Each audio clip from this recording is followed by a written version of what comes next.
Hi, my beautiful Love Lies Diaries family. Welcome back to this space we've built together, Clay. And if this is your first time here, I want to say welcome home. Please hit that subscribe button right now. Like this video before we even get started. And I promise you'll want to leave your thoughts in the comments after you hear what I'm about to share. Your support is everything to me, and it truly keeps this community alive. Today's story, God, where do I even begin? Today's story is about healing, heartbreak, therapy sessions that changed my life, and a plot twist that knocked me flat on my back when I thought I was finally getting back on my feet. This is a story for anyone who's ever tried to move on from someone who destroyed them. For anyone who sat in a therapist's office crying about the same man for the 10th week in a row.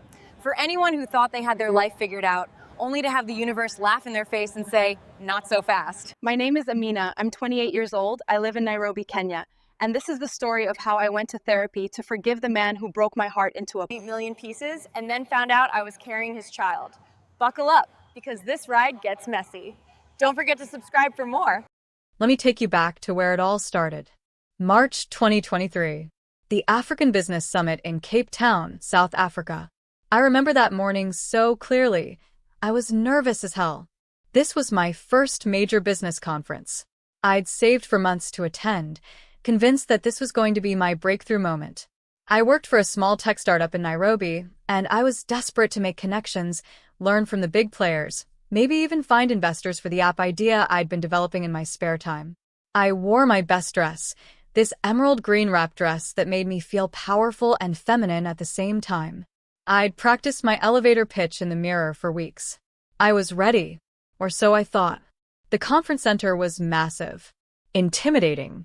Hundreds of successful-looking people in expensive suits, speaking in industry jargon that sometimes went over my head. I felt like an imposter. That's when I saw him. Darren was standing near the registration desk, and I swear, the man commanded attention without even trying. Tall, maybe 6 feet 2 inches, with dark skin that seemed to glow under the conference center lights. He was wearing this perfectly tailored navy suit, but what caught me wasn't his clothes. It was his presence. The way he listened when people spoke to him. Really listened. Like every word mattered. I was staring. I know I was staring. And then he looked directly at me. You know that moment in movies when everything goes slow motion? When the background noise fades, and it's just two people looking at each other across a crowded room. I used to think that was just Hollywood nonsense. I was wrong. He smiled at me. Not a polite conference smile. A real smile. The kind that reaches your eyes and makes the person on the receiving end feel like they're the only person in the room. I should have looked away. Played it cool. But instead, I smiled back. And that was it. The beginning of everything. He walked over, confident but not cocky, which is a fine line that most men can't walk. You look like you're trying to decide if you want to be here or if you'd rather be anywhere else on earth, he said, extending his hand. I'm Darren. His voice was, his voice. Deep, warm, with this slight South African accent that made everything sound more interesting. Amina, I replied, shaking his hand. And you're not wrong. I'm questioning all my life choices right about now. He laughed. A genuine laugh. First major conference? Is it that obvious? Only because I remember that exact feeling.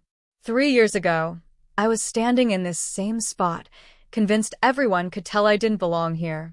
And now I know that half the people here are still convinced they don't belong. We're all just better at faking it. I liked him immediately. There was something refreshing about his honesty in a room full of people trying to impress each other. Want to grab coffee and compare notes on how to survive this thing? He asked. I should have said no. I had sessions to attend, people to meet, business cards to collect. But something about Darren made me want to throw my carefully planned schedule out the window. Lead the way, I said. We found a quiet corner in the conference cafe, and what was supposed to be a 20-minute coffee break turned into a 3-hour conversation that covered everything from business strategies to childhood dreams to our favorite books. He told me about his marketing consulting firm in Johannesburg, how he'd built it from nothing after leaving a corporate job that was slowly killing his soul, how he specialized in helping African businesses reach global markets, but his real passion was working with startups founded by women and young entrepreneurs. There's something about people who are building from the ground up, he said, stirring sugar into his third cup of coffee. They have this hunger, this authenticity that you lose when you get too comfortable. Is that why you left corporate? Partly. But mostly because I realized I was spending my days making rich people richer instead of actually making a difference. I found myself sharing things I rarely talked about. How I'd always felt caught between two worlds, traditional enough to make my parents happy, but ambitious enough to want more than the path they'd planned for me. How I was working on an app that would connect small businesses with micro-investors across Africa, but was terrified to take the leap and work on it full-time. Fear is just excitement without breath, he said. You have something special, Amina. I can see it in the way you light up when you talk about your ideas. No one had ever said anything like that to me. Not my parents, who thought I should focus on finding a husband. Not my friends, who thought my business dreams were unrealistic. Not even my boss, who saw me as just another employee. But this man I'd known for 3 hours? He saw something in me that I was still learning to see in myself. The conference sessions became background noise. We spent the entire first day together, talking, laughing, debating everything from African politics to the best way to make ugali. He was intelligent without being condescending, ambitious without being ruthless, and funny in a way that made me forget to be self-conscious. That evening, there was a networking dinner. Formal event, important people, the kind of thing I'd been looking forward to for months. But as we sat at our assigned tables, different tables, of course, I found myself looking across the room at Darren instead of focusing on the conversations around me. He caught me looking and winked. I felt like a teenager with a crush. After dinner, as people mingled with cocktails and business cards, he appeared beside me. Want to get out of here? We should network, I said, but my voice lacked conviction. We've been networking all day. With each other. He had a point. I know a place, he said. If you trust me. I trusted him. Which should have been my first red flag, honestly.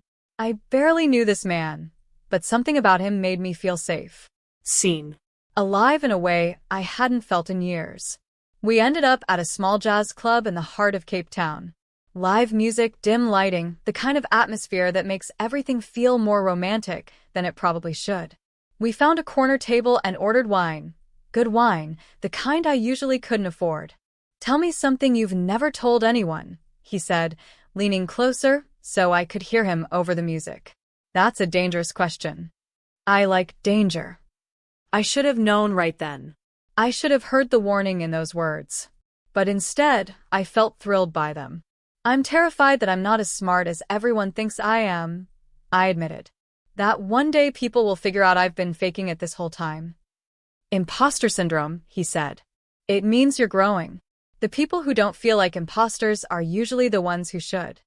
Your turn, I said. Tell me something you've never told anyone.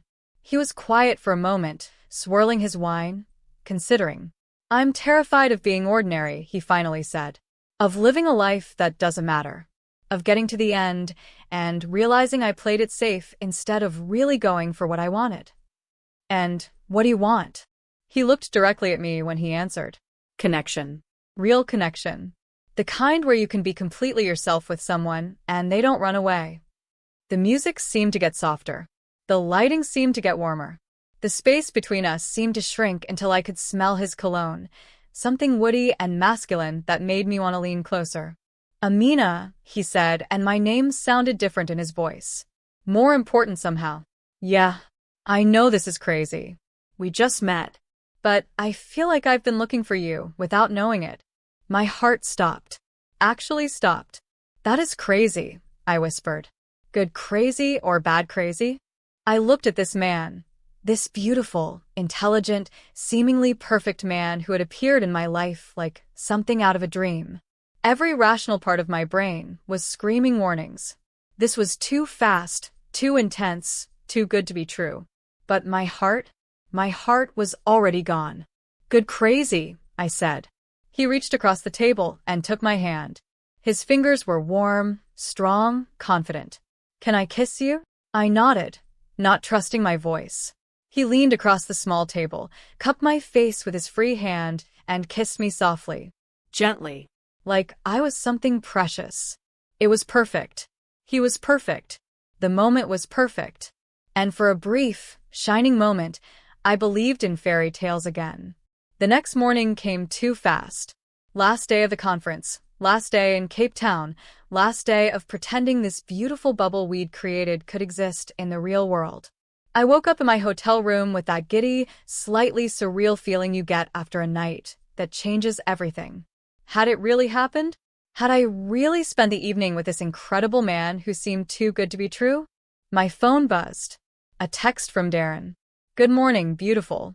Coffee before your flight? Real. It was real. We met in the hotel lobby. He'd stayed at the same hotel. We discovered, just 3 floors apart. How had we not run into each other earlier? The universe has a sense of timing, I guess. He looked just as good in daylight as he had in the romantic lighting of the jazz club. Maybe better. He was wearing jeans and a simple white t-shirt, casual, but still put together in that effortless way some men manage. Sleep well? He asked, falling into step beside me as we walked to the cafe. Honestly? No. Too much thinking. About how I have to get on a plane in 4 hours and go back to my real life. He stopped walking. Right there in the middle of the hotel lobby, he stopped and turned to face me. What if this doesn't have to end? He said. Darren, I know it's complicated. I know we live in different countries. But what if we tried? People were walking around us, rolling suitcases, checking out, starting their journeys home. Normal people doing normal things. And there we were, having a conversation that felt anything but normal. Long-distance relationships don't work, I said, but even as I said it, I wanted him to convince me I was wrong. Says who? Says everyone. Says statistics. Says common sense. Amina. He reached for my hands. Look at me. I looked at him. Those eyes that had drawn me in from across a crowded conference room 48 hours earlier. I don't know what this is, he said. I don't know where it's going. But I know I've never felt anything like what I felt last night. And I know I'm not ready to say goodbye. My flight was in 4 hours. I had to go back to Nairobi, to my job, to my regular life. He had to go back to Johannesburg, to his business, to his regular life. We were adults with responsibilities and commitments and rational reasons why this couldn't work. But standing there looking at him, feeling the way he was looking at me, okay, I said. Okay, let's try. The smile that spread across his face could have powered the entire city of Cape Town. We spent those last 4 hours together, making plans. We would video call twice a week. We would visit each other once a month, taking turns sharing the travel costs. We would be honest about everything, communicate openly, not let the distance create problems that didn't need to exist. It sounded so simple, so manageable. God, we were naive. The first month was magical. Pure magic. Our video calls lasted for hours. We would eat dinner together over FaceTime, me with my nyama choma and ugali, him with whatever South African comfort food he'd prepared. We'd fall asleep on video calls, phones propped up on pillows so we could see each other's faces. He sent me flowers at work for no reason. I sent him a care package filled with Kenyan coffee and those chocolate biscuits he'd mentioned loving as a child. We planned our first visit obsessively. He would come to Nairobi first. I would show him my city, introduce him to my friends, take him to all my favorite places. I want to see your world, he said during one of our late-night calls. I want to understand what made you the woman you are. See what I mean? Perfect. Too perfect. He arrived on a Friday evening in April. I was at Jomo Kenyatta International Airport an hour early, pacing, checking my appearance in every reflective surface I could find. I'd changed outfits 3 times before leaving my apartment. When he walked through those arrival doors, carrying a single duffel bag and scanning the crowd for my face, my heart did this ridiculous fluttering thing that I'd only read about in romance novels. He saw me, and his entire face lit up. Actually lit up, like someone had switched on a light inside him. The hug lasted forever. Right there in the middle of the busy airport, with people pushing past us and announcements echoing overhead, he held me like I was the only thing that mattered in the world. You're really here, I whispered against his chest. I'm really here. Those 5 days were perfect. And I mean perfect in a way that should have scared me. I took him to the Nairobi National Park, and we saw lions lounging in the sun with a city skyline in the background. He was amazed that wildlife and urban life existed so closely together. It's like a metaphor, he said, taking pictures of zebras with skyscrapers behind them. Beautiful things thriving right alongside the chaos of modern life. We went to the Maasai market, where he charmed the vendors in his limited Swahili and bought enough souvenirs to fill his entire apartment. He insisted on buying me a beautiful beaded necklace, even though I protested that I could get the same thing for half the price. It's not about the necklace, he said, fastening it around my neck. It's about the moment. We visited the Giraffe Center, and I watched this successful, sophisticated businessman turn into a delighted child as 18-foot-tall giraffes bent down to eat pellets from his hands. This is incredible, he kept saying. Amina, this is incredible. But the best parts weren't the tourist activities. The best parts were the quiet moments. Cooking together in my small kitchen, him trying to help me make chapati and failing spectacularly. Watching Kenyan movies on my laptop, him asking a million questions about cultural references he didn't understand. Walking through my neighborhood in the evening, his hand in mine, showing him the real Nairobi, not the safari version, but the version where I actually lived. I love it here, he said on our last night, as we sat on my tiny balcony sharing a bottle of wine. I love your friends. I love your energy here. I love seeing you in your element. You're just being nice. Amina. He turned to face me fully. I'm falling in love with you. There it was. The words I'd been hoping to hear and terrifying myself by wanting. I'm falling in love with you too, I admitted. He kissed me then, soft and sweet and full of promise. This is going to work, he said. We're going to make this work. I believed him. God, I wanted to believe him so badly. My turn to visit came 6 weeks later. Johannesburg in May, autumn in the southern hemisphere, which still felt backwards to my Kenyan brain. His apartment was everything I'd expected and nothing I'd prepared for. Sleek, modern, expensive in that understated way that screams success. Floor-to-ceiling windows overlooking the city. Art on the walls that probably cost more than I made in a month. A kitchen that belonged in a magazine. But it felt empty. Beautiful, but empty. It's not very warm, is it? He said, noticing me taking it all in. It's beautiful, but not warm. I know. I spend most of my time working. I never really thought about making it feel like home. What would make it feel like home? He looked at me when he answered. You being in it. Those words should have made me happy. Instead, they made me nervous in a way I couldn't explain. But I pushed the feeling aside. This was what I wanted, wasn't it? A man who wanted me in his space, in his life, in his future? We spent the weekend exploring Johannesburg.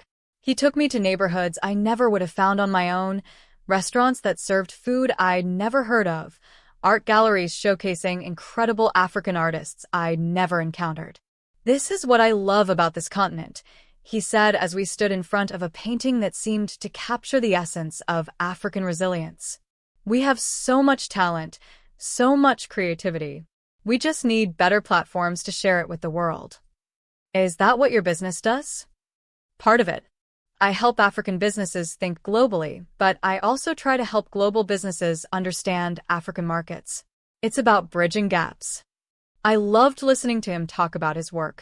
His passion was infectious, his vision inspiring. He wasn't just building a business, he was trying to change narratives, create opportunities, shift perceptions. Sunday night came too fast. We were lying in his bed, and let me just say, the weekend had been everything I'd hoped for in that department too, when he brought up something that changed everything. I've been thinking, he said, tracing patterns on my bare shoulder. About us. About this distance thing. What about it? What if you moved here? I sat up, pulling the sheet around me. What? Hear me out. Your app idea? It could work even better from Johannesburg. The business infrastructure here is more developed.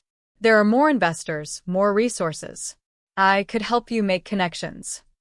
Darren, I know it's a big ask. I know you have a life in Nairobi. But think about what we could build together. Your ideas, my network, both of us in the same city. He painted this picture of our life together. Me working on my app with funding he could help me secure. Him expanding his business into East Africa with my insights and connections. Us building something meaningful together, professionally and personally. We could have everything, he said. Love, partnership, success. We could be the kind of power couple that changes industries. It was seductive. The vision he laid out was everything I'd ever wanted: love, purpose, financial independence, the chance to make a real impact. But it was also terrifying. I need time to think about it, I said. Of course. Take all the time you need. I just want you to know that I'm serious about us. About building a future together. The flight back to Nairobi was turbulent. Actual turbulence, but also emotional turbulence. My heart was pulling me toward Johannesburg, toward Darren, toward the life he was offering. But my head was full of questions. What about my family? My friends? The life I'd built in Kenya? What about my independence? Was I ready to structure my entire future around a man I'd known for 3 months? What if it didn't work out? What if I moved my entire life for him, and then we broke up? But also, what if it did work out? What if this was my chance at real happiness? I spent the next 2 weeks agonizing over the decision. I made pro and con lists. I talked to my best friend Wanjiku, who was skeptical. I talked to my sister Fatma, who was excited. I talked to my parents who were, well, they were my parents, worried about me moving even further from home, but also pleased that I'd found a man who seemed serious about commitment. In the end, it was Darren who made the decision easy. I've been looking at apartments, he said during one of our video calls. There's this place in Sandon. 2 bedrooms so you could have an office. Amazing natural light. And Amina, the view. He'd already started planning our life together. Without waiting for my answer. Part of me was touched by his enthusiasm. But another part of me felt railroaded. Like the decision was being made for me instead of by me. Darren, I haven't said yes yet. But you're going to, right? I can see it in your eyes. You want this too. He was right. I did want it. I wanted him, wanted us, wanted the beautiful future he kept describing. Yes, I said. Yes, I'll move to Johannesburg. The joy on his face was everything I'd hoped for. Really? Really? When? Give me 2 months to sort everything out here. End of August. Perfect. Amina, this is going to be amazing. We're going to be amazing. Those 2 months flew by in a blur of logistics and emotions. Quitting my job, subletting my apartment, shipping my belongings, saying goodbye to the life I'd built in Nairobi. My friends threw me a going-away party that was equal parts celebration and funeral. Everyone was happy for me, but also sad to see me go. Promise me you won't lose yourself in this relationship, Wanjika said, hugging me tightly. Promise me you'll still be Amina. Of course I'll still be me. I'm just going to be me with him. Just be careful, okay? When something seems too good to be true, it usually is. I know. But Wanju, what if this time it's not? What if this time it's just true? She smiled, but I could see the worry in her eyes. Then I'm happy for you. And I'm here if you need me. August 28th, 2023. That's the day I landed in Johannesburg with 2 suitcases and a heart full of hope. Darren met me at Tambo International Airport with flowers and that smile that had started this whole journey. Welcome home, he said. And for the first few months, it really felt like home. The first 3 months in Johannesburg were everything Darren had promised and more. We fell into this beautiful rhythm that felt natural and effortless. Mornings started with coffee together before he left for meetings. I'd converted the 2nd bedroom into my office, and I'd spend my days working on my app, making connections with local developers and potential investors that Darren introduced me to. Amina, meet James. James, this is Amina, the brilliant woman I've been telling you about, became his standard introduction at networking events. And these weren't just any networking events. These were the kind of high-level business gatherings I never could have accessed in Nairobi. Investment firms, tech incubators, successful entrepreneurs who had built companies from nothing and sold them for millions. Your idea has real potential, said Sarah Chen, a venture capitalist who specialized in African tech startups. This was at a cocktail party in Sandton, the kind where servers walked around with expensive canapes and everyone wore designer clothes. You think so? I know so. The micro-investment model you're proposing could revolutionize how small businesses access capital across the continent. Have you thought about expanding beyond Kenya? I had, actually, but I'd never had the confidence to voice those bigger dreams. I'd love to hear more about your thoughts on expansion, I said. Let's set up a proper meeting. Darren has my contact information. That night, as we got ready for bed in our beautiful apartment with its floor-to-ceiling windows and view of the city lights, I felt like I was living in a movie. Did you see Sarah's face when you explained the algorithm? Darren said, brushing his teeth. She was impressed. Really impressed. You think she'll actually invest? Baby, I think she'll fight other people to invest. You're brilliant. I've been telling you that since Cape Town, but now you're finally starting to believe it. He was right. I was starting to believe it. For the first few days, I did exactly that. I fell apart completely. I cried until I had no tears left, then cried some more. I slept for 14 hours at a time, then lay awake for entire nights staring at the ceiling. I ordered food I didn't eat and let it rot on the counter. I was grieving. Not just the relationship, but the life I'd built, the future I'd planned, the version of myself I'd been when I was happy. On my 5th day in Diani, I forced myself to take a walk on the beach. It was early morning, and the beach was mostly empty except for a few fishermen preparing their boats for the day. The ocean was beautiful, endless blue stretching to the horizon, waves gently lapping at the white sand. It should have been peaceful, healing, inspiring. Instead, it made me feel more alone than ever. I sat on the sand and called my sister. Amina. Finally. I've been worried sick. Where are you? Diani Beach. What are you doing there? Trying to figure out how to be a person again. Oh, sweetie. You want to talk about what happened? So I told her. Everything. The cheating, the lies, the messages I'd found, the way he'd made his affair my fault for being too focused on my career. What a piece of shit, Fatma said when I finished. I never liked him. You met him once, and you seemed to like him fine at Christmas. I was being polite. He was too smooth, too perfect. Real men have flaws they don't try to hide. Well, turns out he had plenty of flaws. He just hid them well. Have you thought about what you want to do next? About your business? That was the question I'd been avoiding. My app was still live, still gaining users, still requiring attention and maintenance. But all of that was tied to my life in Johannesburg, to investors and partners, and a professional network that was deeply connected to Darren. I don't know, I admitted. I might have to start over completely. Maybe that's not a bad thing. Maybe this is your chance to build something that's entirely yours. I'm too tired to start over, Fatma. I'm too broken. You're not broken. You're hurt. There's a difference. Is there? Yes. Broken things can't be fixed. Hurt things can heal. After we hung up, I sat on that beach for hours, watching the waves and thinking about healing. What did that even look like? How do you heal from betrayal so deep it changes your ability to trust your own judgment? That evening, I did something I hadn't done since leaving Johannesburg. I opened my laptop and looked at my business analytics. AfriConnect was doing well. Really well. User acquisition was ahead of projections, retention rates were strong, and we'd processed over $1 million in micro-investments since launch. I'd built something meaningful. Something that was helping people. Something that existed independently of Darren, even though he'd helped facilitate it. For the first time in weeks, I felt a flicker of something that might have been hope. I spent the next few days diving back into work.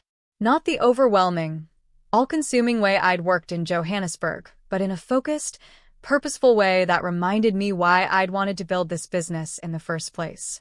I reached out to my development team, who'd been managing things beautifully in my absence. I reviewed user feedback, analyzed growth patterns, and started sketching ideas for new features. The boss is back, my lead developer, Marcus, said during our video call. We missed your crazy ideas. I missed having crazy ideas. Everything okay? You disappeared pretty suddenly. Personal stuff. I'm working through it. Well, you should know that Sarah Chen has been asking about you. She wants to schedule a meeting to discuss series of funding.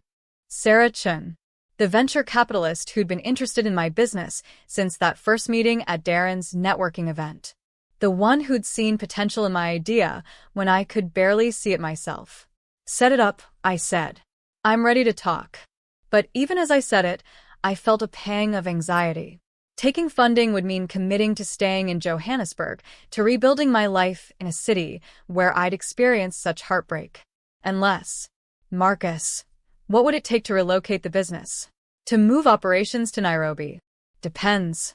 Are we talking about the whole team, or just you? Just me, initially.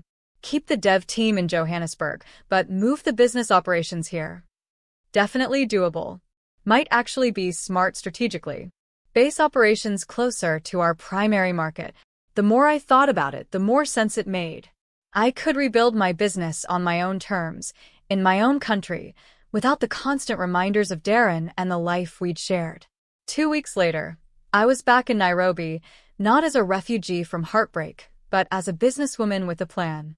I found a small office space in Westlands, hired a local assistant, and started the process of officially relocating AfriConnect's headquarters to Kenya. Sarah Chen agreed to a virtual meeting and was surprisingly supportive of the geographic shift. It makes sense, she said over video call. You understand the Kenyan market better than anyone. And frankly, there's something to be said for building from your home base rather than somewhere else. I'm glad you see it that way. I do. In fact, I'd like to increase our initial investment offer. What you've built is impressive, and I think the potential for growth is even bigger than we originally discussed. The new funding would allow me to expand faster, hire more team members, and really scale the platform across East Africa. It was everything I dreamed of when I first started building the app. But accepting it would also mean fully committing to this new life I was building. No going back to Johannesburg. No reconciling with Darren. No returning to the comfortable, supported existence I'd had as half of a power couple. I'll need a few days to review the terms, I said. Of course. Take your time. That night, I had dinner with my parents for the first time since returning to Kenya. I'd been avoiding it, not ready to explain my sudden reappearance or deal with their disappointment about my failed relationship. You look thin, my mother said, which was her way of saying I looked terrible. I've been stressed. About the business or about Darren? So they knew. Of course they knew. Nairobi's social circles were too small for my dramatic exit from Johannesburg to go unnoticed. Both, I admitted. Do you want to talk about it? My father asked gently. So I told them. A condensed version that focused on the facts rather than the emotional devastation. Darren had been unfaithful. I'd ended the relationship. I was rebuilding my life and business in Nairobi. I'm sorry, my daughter, my mother said when I finished. That must have been very painful. It was. It is. But you're handling it well, my father added. Coming home, focusing on your business, making plans for the future. That shows strength. I don't feel strong. Strength isn't about not feeling pain, my mother said. It's about continuing to live and build despite the pain. Are you disappointed? That I came back? That I failed? Failed? My father looked genuinely surprised. Amina, you built a successful business. You're supporting small entrepreneurs across the continent. You recognized a bad situation and had the courage to leave it. How is any of that failure? I moved my entire life for a man who turned out to be a lie. You moved your life for an opportunity that turned out to be real, my mother corrected. The man was a lie. The opportunity was real. That perspective shift was exactly what I needed to hear. Over the next few weeks, I threw myself into rebuilding. Not just my business, but my life, my social connections, my sense of self that existed independently of any romantic relationship. I reconnected with old friends who welcomed me back without judgment. I found a beautiful apartment in Kilimani that was entirely mine, decorated with my taste, furnished with my choices, filled with my energy. I started therapy. I know that might seem obvious, but it took me a while to get there. I kept thinking I should be able to process this betrayal on my own, that therapy was for people with real problems, not just broken hearts. But finally, in September, I admitted that I needed help. Professional help. Help figuring out how I'd lost myself so completely in a relationship, how I'd ignored red flags, how I could learn to trust my judgment again. Dr. Amara Kabaki came highly recommended. She was in her 50s, calm and thoughtful, with the kind of presence that made you feel safe being vulnerable. "Tell me what brought you here," she said during our first session. "I gave up everything for a man who cheated on me, and now I don't know how to trust myself anymore." That's a lot to unpack. Let's start with the giving up everything part. So I told her about Darren, about the whirlwind romance, about moving to Johannesburg, about building my business with his support and connections. "It sounds like you made some significant life changes very quickly," she observed. "Too quickly." Maybe. Or maybe you made the best decisions you could with the information you had at the time. The information was wrong. He was lying to me about who he was. Yes. But you didn't know that. You made decisions based on what he presented to you.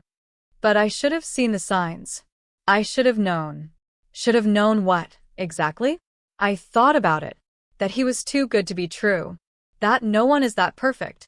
That men who seem that interested in supporting your dreams usually have ulterior motives. Do you really believe that? That supportive men always have ulterior motives? I don't know what I believe anymore. That became the theme of our early sessions. I don't know what I believe anymore. About love, about trust, about my ability to make good decisions, about whether I could ever feel safe being vulnerable with someone again. Betrayal trauma is real, Dr. Kabaki explained. When someone we love and trust deceives us, it doesn't just hurt our feelings. It damages our ability to trust our own perceptions, our own judgment. So, how do I fix that? You start by learning to trust yourself in small ways. In situations that have nothing to do with romantic relationships. It was slow work, painful work. Some sessions left me feeling worse than when I'd arrived, like we'd torn open wounds that had been trying to heal. But gradually, I started to understand things about myself and my relationship patterns that I'd never recognized before. I was attracted to strong, confident men who seemed to have their lives figured out. That wasn't necessarily bad, but it became problematic when I started to defer to their judgment over my own, when I started to see their success as validation of my worth. I had a tendency to move fast in relationships, to dive deep quickly, to make major life decisions based on romantic feelings rather than practical considerations. Again, not necessarily bad, but risky. What would it look like to date someone slowly? Dr. Kabaki asked during one session. I don't know. Boring? Or safe? Or intentional? Or respectful of your own boundaries and needs? I don't even know what my boundaries are anymore. That's okay. That's something we can work on. October brought two major developments. First, I officially signed the series a funding agreement with Sarah Chen's firm. The money would allow me to hire 5 new employees, expand to Uganda and Tanzania, and really scale the platform to serve hundreds of thousands of small businesses across East Africa. Second, Darren showed up in Nairobi. I was leaving my office on a Thursday evening when I saw him sitting in the lobby of my building. Just sitting there, like he belonged there, like he had every right to ambush me in my new life. My heart started racing immediately. Not from love or excitement, but from pure adrenaline. Fight or flight response. Amina, he said, standing up when he saw me. What are you doing here? I needed to see you. I told you not to contact me. I know, but it's been 3 months, and 3 months since you cheated on me. 3 months since you lied to me. 3 months since you made your affair my fault for working too hard. I never said it was your fault. You said I was like dating a business plan. You told her I was too complicated. You made me the reason you couldn't be faithful. People were walking past us in the lobby, pretending not to stare at the obviously personal drama unfolding near the elevators. Can we go somewhere private to talk? He asked. No. Amina, please. I flew here to see you. I didn't ask you to fly here. I asked you to leave me alone. I ended it with her. The words hit me like a physical blow. Because part of me, a part one didn't want to acknowledge, Had been wondering if he'd chosen her. If he was living happily ever after with the woman he'd cheated with while I was struggling to rebuild my life. Good for you, I said, but my voice sounded shaky. I ended it because I realized I made the biggest mistake of my life when I lost you. You didn't lose me, Darren. You threw me away. I know. And I regret it every single day. Regret doesn't fix anything. But love might. If you still love me. The question hung between us, heavy and loaded, and impossible to answer simply. Did I still love him? Yes. God, yes. That was the worst part. You don't stop loving someone just because they betray you. The love doesn't just disappear because they don't deserve it anymore. But love wasn't enough. Love had never been enough. It doesn't matter if I love you, I said finally. Love isn't the problem. Trust is the problem. And I will never trust you again. Never is a long time. Not long enough. I walked toward the elevator, and he followed. Amina, what we had was real. The connection, the partnership, the future we were building together. That was all real. To go back to the way things were before. Is that what you want? I was quiet for a long time, thinking. No, I said finally. I don't want to go back to the way things were before. Because the way things were before included him lying to me for months. It included me being so dependent on him that I lost myself. That's significant insight. I've built a good life here. A life that's entirely mine. I don't want to give that up for someone who's already proven he can't be trusted. So, what will you do if he contacts you again? Tell him no. Tell him I'm not interested in reconciliation. Tell him to go back to Johannesburg and leave me alone. And if he doesn't accept that, then I'll figure out next steps. But I won't let him manipulate me into giving him another chance he doesn't deserve. Darren did contact me again. Multiple times over the next few days. Text messages, phone calls, emails, even flowers sent to my office. I didn't respond to any of it. On Sunday, he showed up at my apartment building. The security guard called up to ask if I wanted to see a visitor named Darren. No, I said. Please tell him I'm not available and ask him not to return. An hour later, my phone rang. Amina, please. Just give me 10 minutes. Let me explain. There's nothing to explain. You cheated. You lied. You hurt me. End of story. It's not the end of the story. We have too much history, too much love to just throw it all away. You threw it away when you decided to sleep with someone else. People make mistakes. People forgive. Some mistakes are too big to forgive. You don't mean that. Yes, I do. Darren, I mean this with absolute clarity. I will never trust you again. I will never be in a relationship with you again. I need you to accept that and leave me alone. I can't accept that. You don't have a choice. I hung up and immediately blocked his number. The next morning, I found out he'd checked out of his hotel. He was gone. The relief I felt was overwhelming, like I could finally breathe freely again. You handled that well, Dr. Kabaki said during our next session. You were clear about your boundaries and stuck to them even when he tried to push past them. It was hard. Part of me wanted to give him a chance to explain.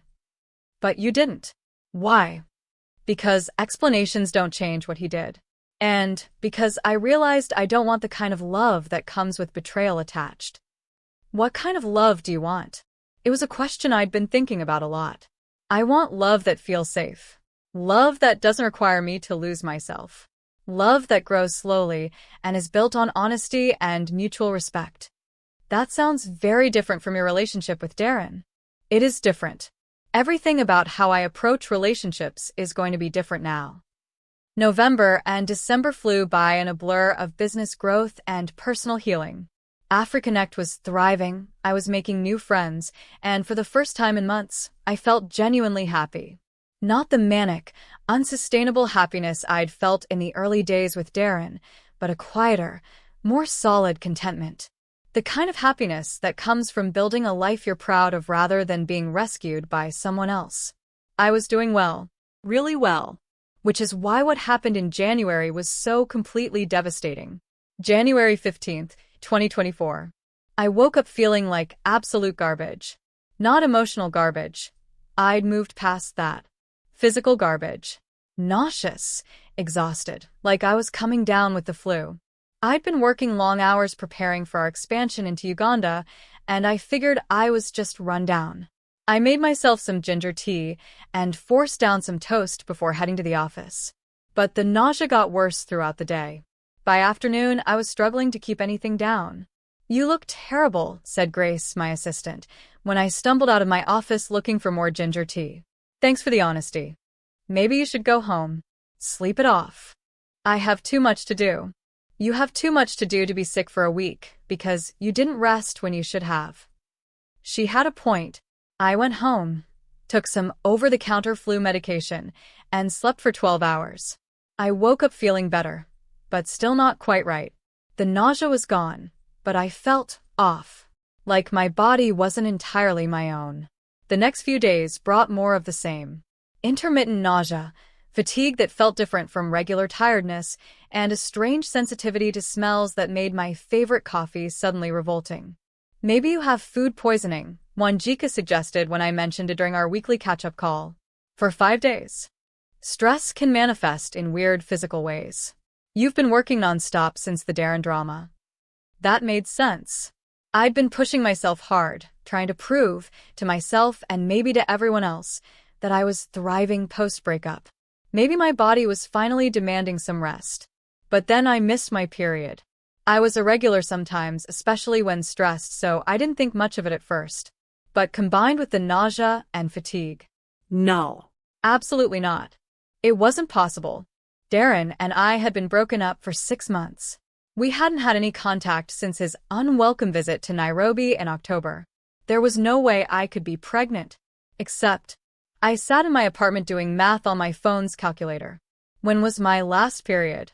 When had Darren visited? When had we? Oh God. October 15th. The night before he'd shown up at my office. I'd been feeling nostalgic and lonely, and I'd called an ex for comfort. Not Darren. A different ex, James, who I'd dated briefly before moving to Johannesburg. We'd had dinner, talked about our lives, and ended up sleeping together.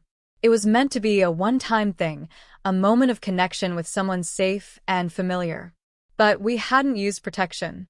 I'd been on birth control with Darren, but I'd stopped taking it after we broke up. I wasn't dating anyone, wasn't sleeping with anyone, didn't see the point in pumping my body full of hormones when I was focused on celibacy and healing. Except for that one night with James. Shit. I said out loud to my empty apartment. Shit. I needed a pregnancy test.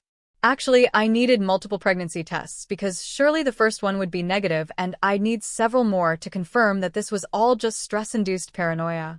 The walk to the pharmacy felt like the longest walk of my life. I bought 3 different brands of pregnancy tests, plus some actual flu medication to make the purchase seem less obvious to the pharmacist who was definitely not paying attention to what I was buying. Back home, I read the instructions on all 3 boxes twice before working up the courage to take the first test. 3 minutes. I had to wait 3 minutes for results. I set a timer and paced around my bathroom, trying not to look at the test stick sitting on the counter. When the timer went off, I closed my eyes, took a deep breath, and looked. 2 lines. Positive. No, I whispered. No. I took the second test immediately. Same result. Third test. Same result. I sat on my bathroom floor with 3 positive pregnancy tests scattered around me and tried to process what this meant. I was pregnant. At 29 years old, single, 6 months out of the most devastating relationship of my life, in the middle of scaling a business that required all of my time and attention. I was pregnant. The father was James, a sweet but ultimately incompatible man I'd slept with once out of loneliness and nostalgia. I was pregnant. And I had absolutely no idea what to do about it. I called in sick to work the next day and spent the entire day researching my options. Prenatal care, adoption agencies, abortion clinics. I made lists of pros and cons for each choice, trying to approach this life-altering situation with the same analytical mindset I used for business decisions. But this wasn't a business decision. This was my life, my body, my future. I thought about calling Wanjiku, but I wasn't ready to say the words out loud yet. Making this real by telling someone else felt too overwhelming. I thought about calling my sister, but Fatma would want to discuss every detail and emotion, and I barely understood my own feelings yet. I thought about calling my mother, but I knew exactly what she'd say. Babies are a blessing from God, Amina. Everything else can be figured out. Which was a beautiful sentiment, but not particularly helpful for someone trying to make practical decisions about an unplanned pregnancy. Finally, I called Dr. Kabaki. This is Amina. I need an emergency session. Something's happened. Are you in crisis? Are you safe? I'm safe. But I'm pregnant. There was a pause.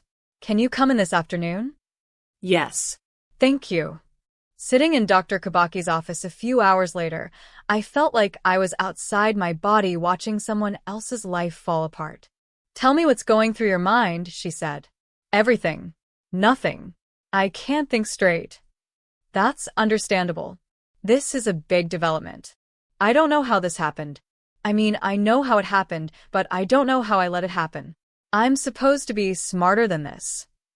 Unplanned pregnancies happen to smart people all the time. This doesn't reflect on your intelligence or your worth. It reflects on my judgment. Again. First Aaron, now this. Amina, sleeping with someone you have a history with when you're feeling lonely isn't a judgment failure. It's a human moment. A human moment that's about to change my entire life. Yes. But you get to decide how it changes your life. We talked through my options methodically. Keep the baby and raise it as a single mother. Keep the baby and explore co-parenting with James. Place the baby for adoption. Terminate the pregnancy. Each option felt simultaneously impossible and completely reasonable. What does your gut tell you? Dr. Kabaki asked. My gut is terrified. Of all of it. What are you most terrified of? I thought about it. I'm terrified of being a single mother when I'm barely holding my own life together. I'm terrified of derailing my business just when it's taking off. I'm terrified of disappointing my parents. I'm terrified of making another life-altering decision that I'll regret. And what are you least terrified of? I don't know. None of this feels manageable right now. That's okay. You don't have to make any decisions today. But you do need to schedule a doctor's appointment to confirm the pregnancy and discuss your options with a medical professional. She was right. I needed actual medical advice, not just internet research and bathroom floor panic attacks. I scheduled an appointment with Dr. Sarah Mwangi, a gynecologist who came highly recommended. The appointment was set for the following week, which gave me several days to sit with this news and try to figure out how I felt about it. Those were the longest days of my life. I went through the motions of work, but I was completely distracted. I'd find myself in the middle of meetings thinking about morning sickness and maternity leave and whether my apartment was suitable for a baby. I'd catch myself calculating due dates and wondering if I'd be showing by the time we launched in Uganda. I'd lie awake at night imagining myself as a mother and feeling either terrified or oddly excited, depending on the moment. The appointment with Dr. Mwangi confirmed what I already knew. I was approximately 8 weeks pregnant, which matched my timeline with James. The pregnancy appeared to be progressing normally. Have you thought about what you want to do? She asked gently. I've thought about nothing else for a week, but I still don't know. That's very normal. This is a big decision, and there's no rush. You have several weeks to decide if you want to continue the pregnancy. What would you do? In my situation? I can't answer that. But I can tell you that there's no wrong choice here. Whatever you decide, we'll support you through it. I left her office with a folder full of information about prenatal care, abortion procedures, and adoption resources. Everything I needed to make an informed decision about my future. Except clarity. That, apparently, I'd have to find on my own. That evening, I finally called Wanjiku. I have something to tell you, I said when she answered. Something big. Okay. Are you all right? You sound strange. I'm pregnant. There was complete silence on the other end of the line. Wanju? Are you there? I'm here. I'm just processing. How? The usual way. Amina. You know what I mean. So I told her about James, about the night of loneliness and poor judgment, about the positive pregnancy tests and the doctor's appointment. "Oh, honey," she said when I finished. "What are you going to do?" "I don't know.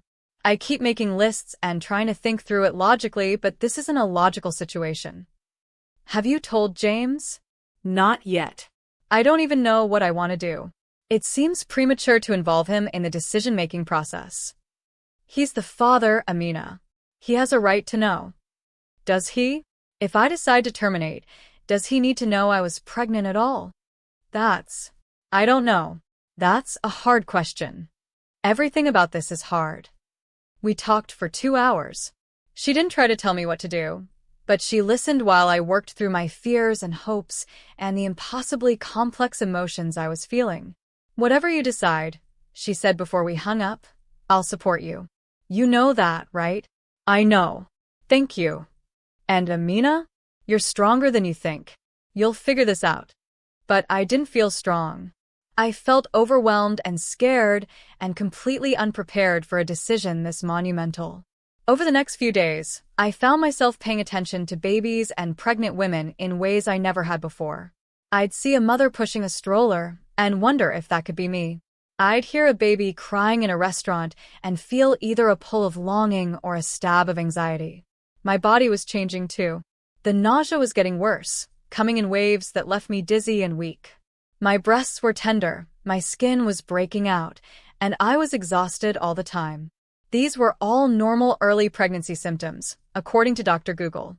But experiencing them made the pregnancy feel real in a way that seeing positive tests hadn't. There was a life growing inside me, a potential future, a tiny collection of cells that could become a person with my eyes and James's smile, and a personality all their own. Or not. If I chose differently, the weight of that choice was crushing. A week after my doctor's appointment, I made a decision. Not about the pregnancy, but about James. Wanjiku was right. He deserved to know. Not because I needed his input on what to do, but because he was half responsible for this situation. I called him on a Thursday evening. "Amina, this is a surprise. How are you?" I need to talk to you about something. Can we meet for coffee tomorrow?" "Of course. Is everything okay? You sound serious." "It is serious, but I'd rather discuss it in person." We met at a quiet cafe in Westlands the next afternoon. James looked the same as he had 3 months ago, kind, attractive, slightly confused about why I'd asked to see him. "So," he said after we'd ordered drinks, "what's going on?" "I'm pregnant." His face went through a series of expressions: surprise, confusion, understanding, panic. "Oh," he said. Oh, "Yes." "Is it yours?" "Yes." "Are you sure?" "I'm sure." He was quiet for a long moment, processing. "What do you want to do?" he asked finally. "I don't know yet. That's what I'm trying to figure out." "Okay. How can I help?" I was surprised by his reaction. No denial, no anger, no attempt to avoid responsibility. Just acceptance and an offer to help. "I don't know that either. I just thought you should know." "I'm glad you told me. Wow. This is big." yeah. "What are your thoughts? About the options?" So I told him what I'd been thinking. About how unprepared I felt for motherhood. About how hard it would be to raise a child as a single mother while building a business. About how a baby would change every aspect of my life in ways I couldn't predict or control. But also about how the idea of becoming a mother wasn't entirely unwelcome. How there was something appealing about creating life, about having first time in my life. I felt like I was exactly where I belonged. The apartment Darren had found was perfect. Not just beautiful, but functional. The second bedroom made an ideal office, with a desk positioned perfectly to catch the morning light. He'd even surprised me with plants, lots of plants, because he remembered me mentioning that I worked better when surrounded by greenery. "I want you to feel at home here," he'd said when I walked in and saw the mini jungle he'd created in my office space.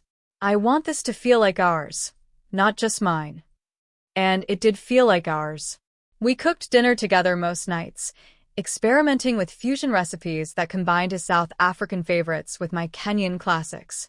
We'd dance in the kitchen to old-school Afrobeats while waiting for the ugali to cook.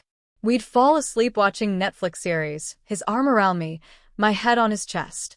On weekends, we explored Johannesburg together. He showed me the real city, not just the business districts and upscale neighborhoods, but the places with history and soul.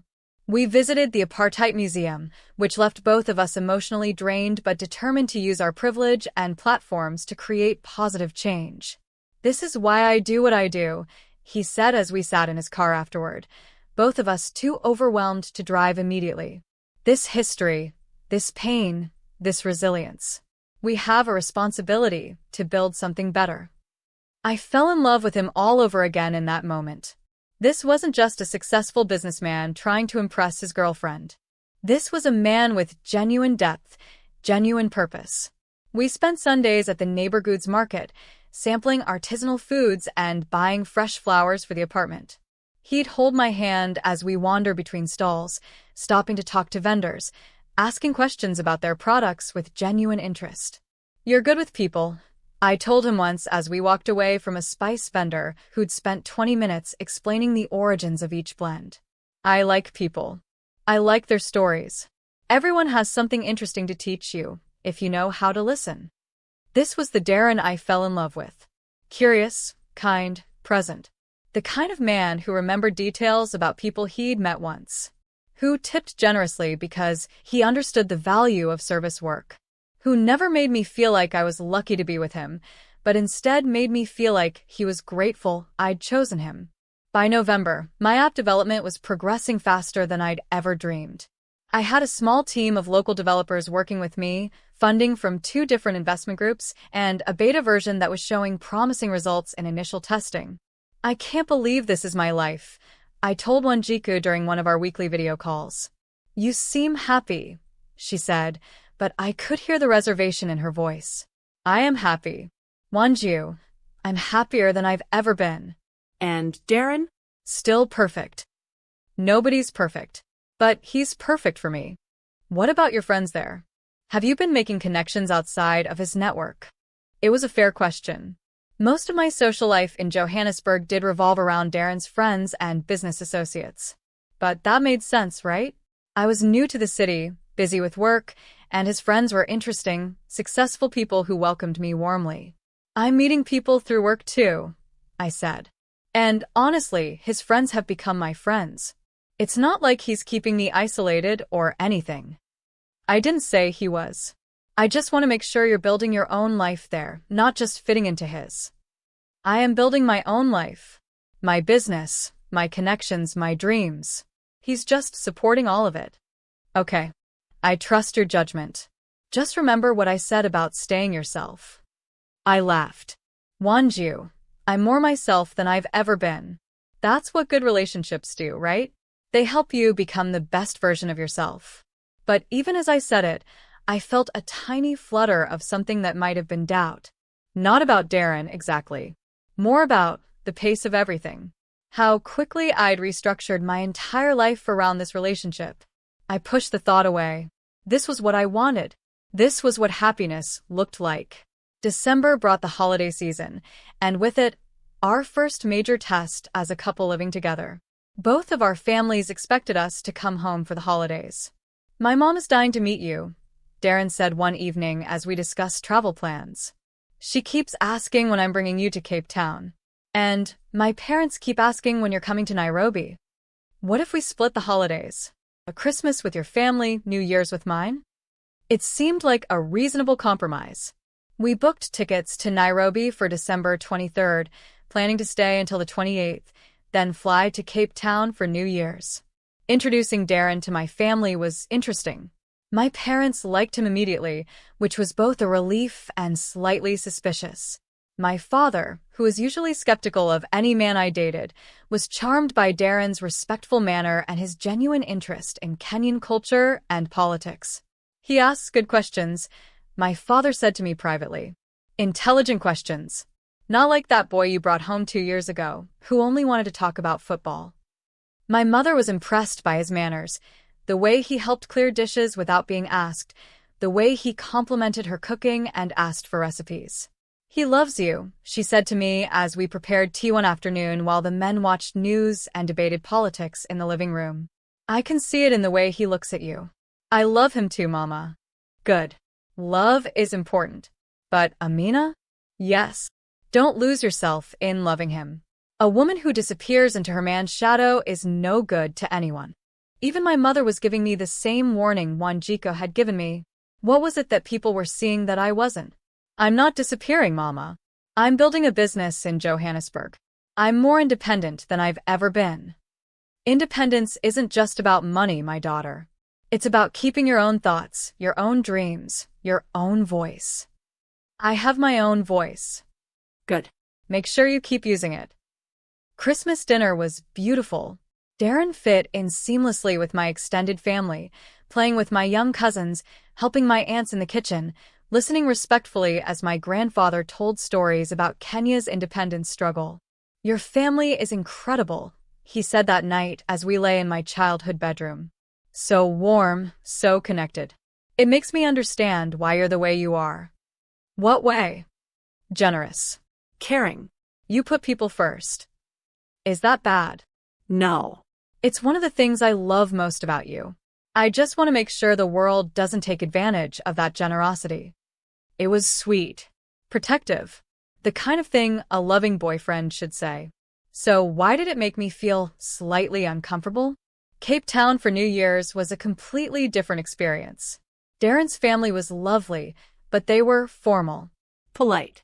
Everything felt perfectly orchestrated, from the carefully planned meals to the precisely timed activities. His mother, Linda, was elegant and accomplished, a retired university professor who spoke 5 languages and had traveled the world. His father, Michael, was a respected surgeon who'd built a successful private practice. His younger sister, Nicole, was a lawyer working for one of Cape Town's most prestigious firms. They were impressive, successful, and somehow I felt like I was being evaluated rather than welcomed. So you're building an app, Linda said over dinner on our first night. How fascinating. What's your background in technology? I studied business and economics, but I've been learning programming on my own. I've also been working with a great team of developers in Johannesburg. Self-taught. How admirable. Her smile was perfect. Too perfect. And you moved to Johannesburg specifically for this business opportunity. Well, partly for business. And partly for Darren. Ah. Love. She glanced at her son with an expression I couldn't quite read. How romantic. The conversation moved on, but I felt like I'd somehow given the wrong answer to a test I didn't know I was taking. Michael was more direct. What are your long-term goals, Amina? Where do you see yourself in 5 years? Hopefully with a successful business that's making a real impact across Africa. And personally, I glanced at Darren, who was watching this interrogation with an amused expression. I hope to still be building something beautiful with your son. Building something, Michael repeated. That's nicely vague. Dad, Darren interjected, but he was still smiling. Like this was normal. Expected, even. I'm just trying to understand Amina's intentions. You've restructured your entire life very quickly for this relationship. The words hit me like a slap. Not because they were cruel, but because they were true. And because nobody had put it quite so bluntly before. I restructured my life for opportunity, I said, trying to keep my voice steady. The relationship was part of it, but not the only part. Of course, Linda said smoothly. Darren has always been good at identifying potential and helping people reach it. There was something in the way she said it, something that made me feel like a project rather than a partner. That night, alone with Darren in his childhood bedroom, I brought it up. Your parents seem protective. They just want to make sure I'm happy. They've seen me date women who are more interested in my success than in me. And they think that's what I'm doing? Of course not. They just need time to get to know you. You're different from what they expected. Different how? He hesitated. Just for a moment, but I caught it. More independent. Stronger. They're used to women who are more traditional. Traditional meaning? Meaning focused on family first, career second. You're the opposite, and that's what I love about you. But it's an adjustment for them. I wanted to ask more questions, but something about his tone suggested the conversation was over. New Year's Eve was spent at an elegant party at the Cape Town Yacht Club. Everyone was successful, accomplished, perfectly dressed. I wore a dress Darren had bought me for the occasion. Beautiful, expensive, and not entirely my style. A little too conservative, a little too safe. "You look stunning," he said as we got ready. "It's not very me." "What do you mean?" "I don't know. It feels like a costume." "You look elegant. Sophisticated. Perfect for tonight. Perfect for tonight." Not perfect for me. Perfect for the image he wanted to present. I was overthinking things. I had to be. This was a man who loved me, who'd helped me build my dream business, who'd integrated me into his life completely. But as we stood on the yacht club's deck at midnight, watching fireworks reflect off the harbor, I felt strangely disconnected from the moment. "Happy New Year, beautiful," Darren whispered in my ear as midnight struck. "Happy New Year." He kissed me, and I kissed him back, but part of me felt like I was watching the scene from outside my body. Like I was an actress playing the role of a woman in love instead of actually being that woman. The feeling passed. By the time we returned to Johannesburg in early January, I was back to feeling grateful for my life, excited about my future, deeply in love with the man who'd made it all possible. January and February flew by in a blur of business meetings and app development. We were getting closer to a full launch, and the excitement was intoxicating. Darren continued to be my biggest supporter, attending pitch meetings, making introductions, celebrating every small victory. "I'm so proud of you," he said after a particularly successful investor presentation in February. "You were incredible in there. I couldn't have done it without you." Yes, you could have. You just would have taken longer to get here. It was meant to be a compliment, but something about it bothered me. The implication that my success was somehow accelerated by him, rather than earned by me. But I pushed the thought away. I was being ungrateful, paranoid. This man had given me everything I'd ever wanted. March brought the first real crack in our perfect facade. I was in my office, deep in code review with my development team, when Darren came home early from work. This was unusual. He typically didn't return until after 7 p.m., and it was barely 5 o'clock. "Hey," I called out without looking up from my laptop. "You're home early. Good day." "Great day. Landed a huge client." "That's amazing." "Who?" But he didn't answer immediately. When I looked up, he was standing in the doorway of my office, watching me with an expression I couldn't read. "What?" I said, suddenly self-conscious. "Nothing. Just, do you want to celebrate? I made reservations at that new restaurant you mentioned wanting to try." "Oh." I looked at my laptop, where lines of code were waiting to be reviewed. "Actually, I'm right in the middle of something important. Could we do tomorrow instead?" "You're always in the middle of something important." There was an edge to his voice that I'd never heard before. "What do you mean?" "I mean, I come home early to spend time with my girlfriend, and she can't tear herself away from her computer for 2 hours." I closed my laptop. "Darren, what's wrong? This isn't like you. Maybe this is like me. Maybe you just haven't been paying attention." The words hung in the air between us, sharp and unfamiliar. "I pay attention to you all the time. I've restructured my entire life around you." "Have you?" Because from where I'm standing, it looks like you've restructured your life around your business, and I just happen to live in the same apartment. That's not fair. Isn't it? When's the last time we had dinner together without you checking your phone? When's the last time we had a conversation that wasn't about your app development? I stared at him, genuinely confused.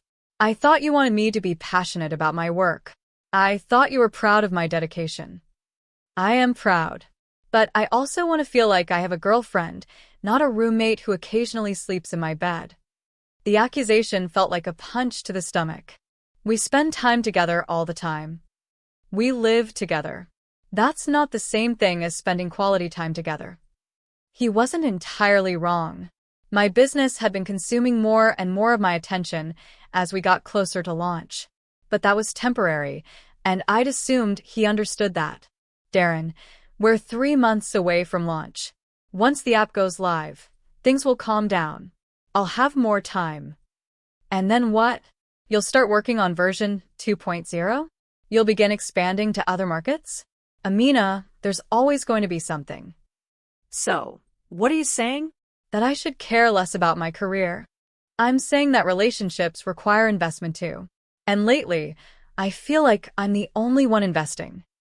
We ended up going to dinner, but the conversation was strained. He apologized for snapping at me, and I apologized for being distracted.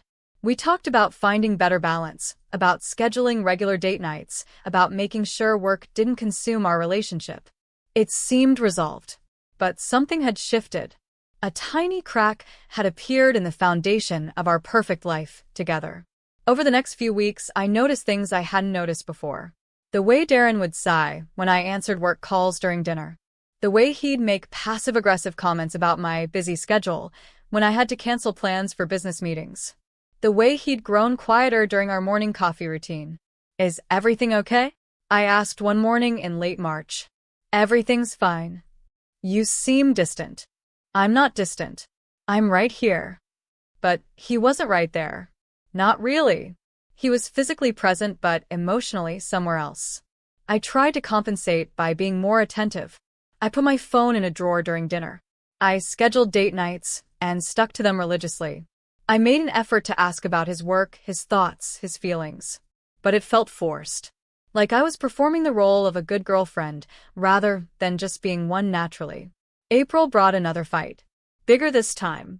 I'd been invited to speak at a tech conference in Lagos. It was a huge honor, the kind of platform that could help launch my app to a much wider audience. But it was scheduled for the same weekend as Darren's company's annual gala. Can't you reschedule? He asked when I told him about the conflict. It's a conference, Darren. You can't just reschedule keynote speakers because of personal conflicts. So, you're choosing your career over me. Again. I'm not choosing my career over you. I'm choosing my career over a party. It's not just a party. It's the most important event of my company's year. I need you there. Need me there why? To stand next to you and smile? To prove to your colleagues that you have a successful girlfriend. The words came out harsher than I intended, but I was frustrated. This felt like the conversation we'd been dancing around for weeks. That's not fair, he said. Isn't it? Because lately, it feels like you want me to be successful, but only when that success doesn't interfere with your plans. That's not true. Then why are we having this fight? If you really supported my career, you'd understand why this conference is important. I do understand. I just want to feel like I'm important too. And there it was. The real issue. Somehow, my success had started to feel like a threat to him instead of something to celebrate. Darren, you're important. You're the most important person in my life. But this conference could change everything for my business. And what about what's best for our relationship? What about what's best for me? The question hung between us, heavy with implication. I thought we were a team, he said finally. We are a team. But that doesn't mean I have to sacrifice every opportunity for the sake of the relationship. It means you have to consider the relationship when making decisions. I do consider the relationship, but I also have to consider my own life, my own goals, my own future. I thought I was your future. The conversation ended without resolution. I went to Lagos. He went to his gala alone. We both pretended everything was fine when I got back, but the crack in our foundation had widened into a gap. May was better.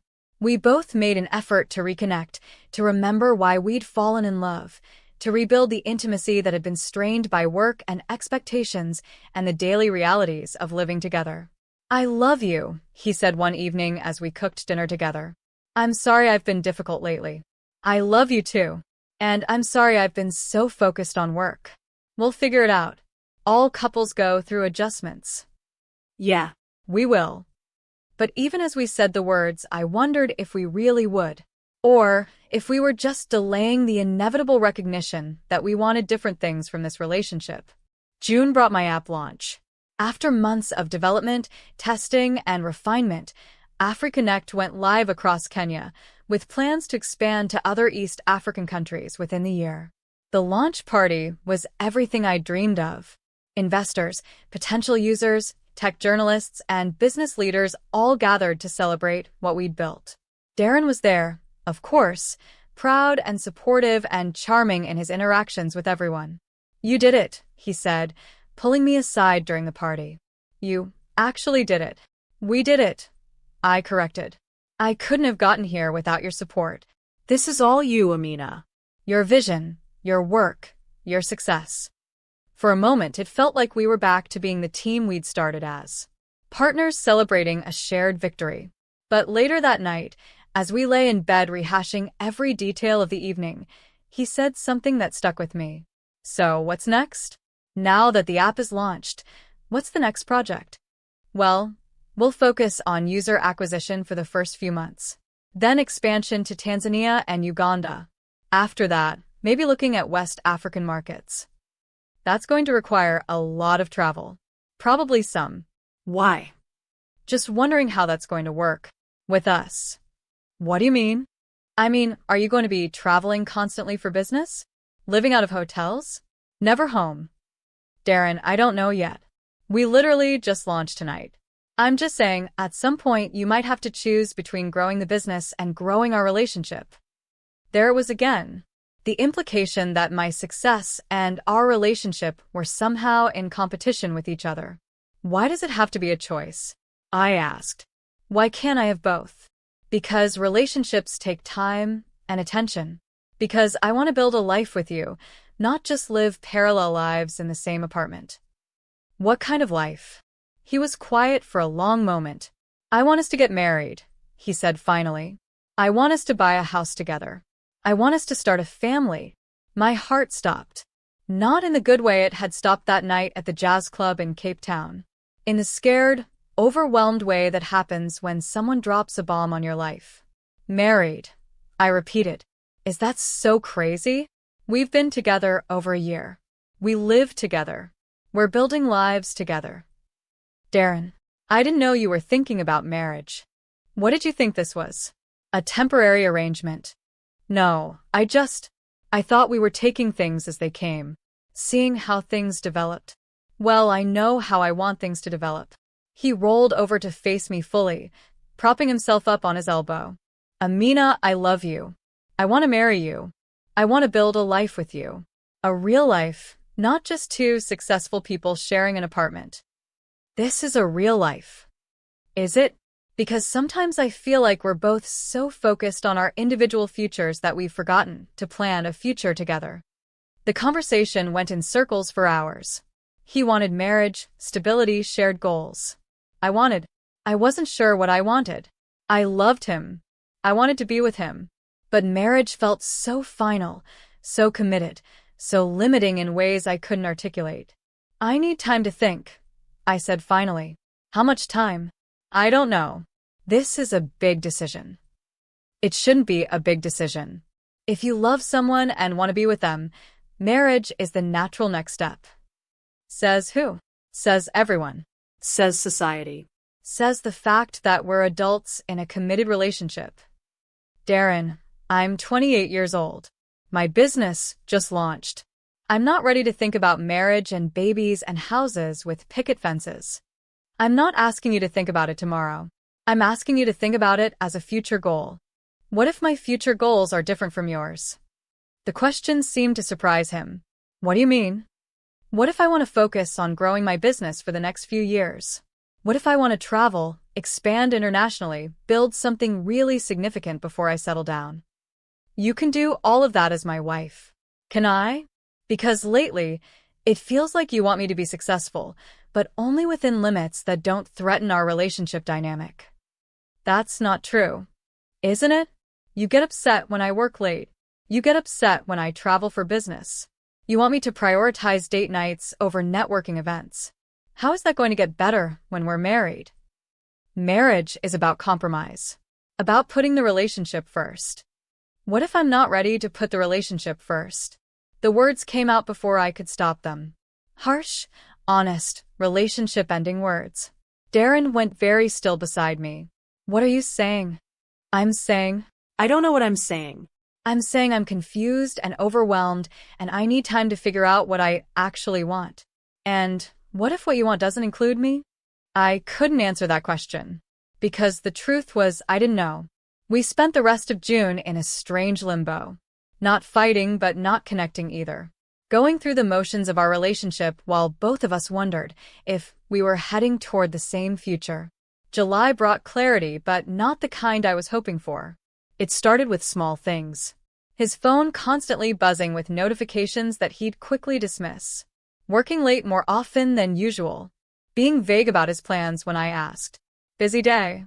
I'd ask when he came home at 9 p.m. for the third time in a week. Yeah, just client stuff. Want to talk about it? Not really. How was your day? The deflection felt practiced. Too smooth. I told myself I was being paranoid. That the stress of our relationship uncertainty was making me see problems that didn't exist.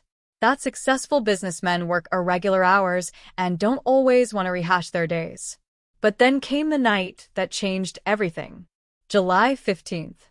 A date I'll never forget. Darren was supposed to be at a client dinner that evening. Might run late, he'd said that morning. Don't wait up.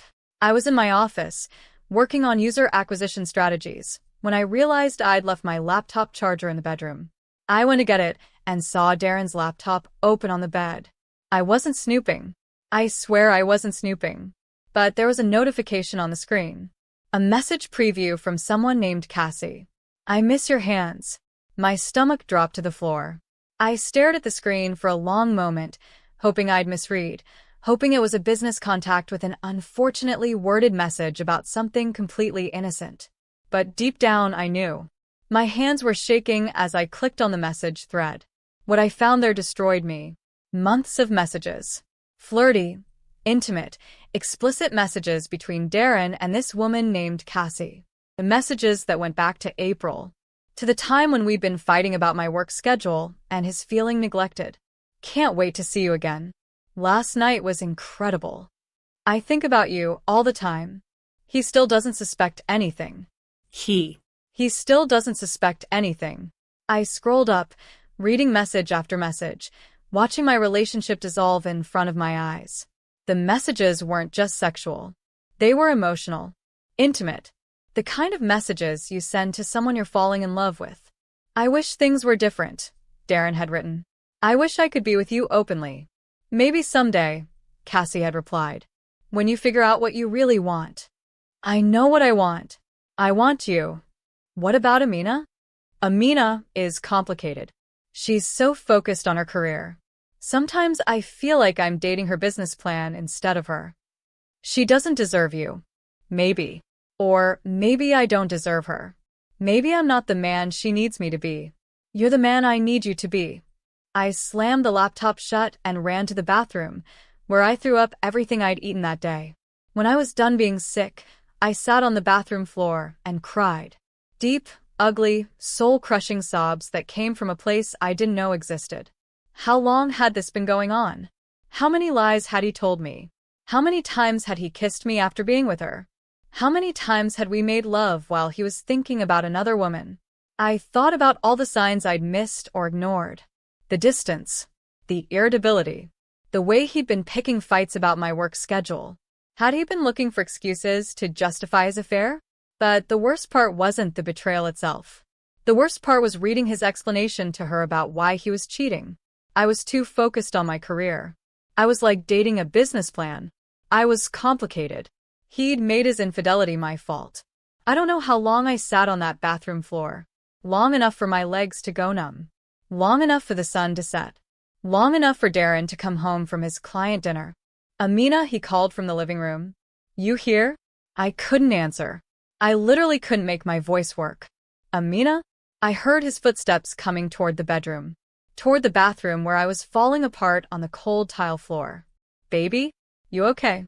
He appeared in the doorway and for a moment, his face showed genuine concern.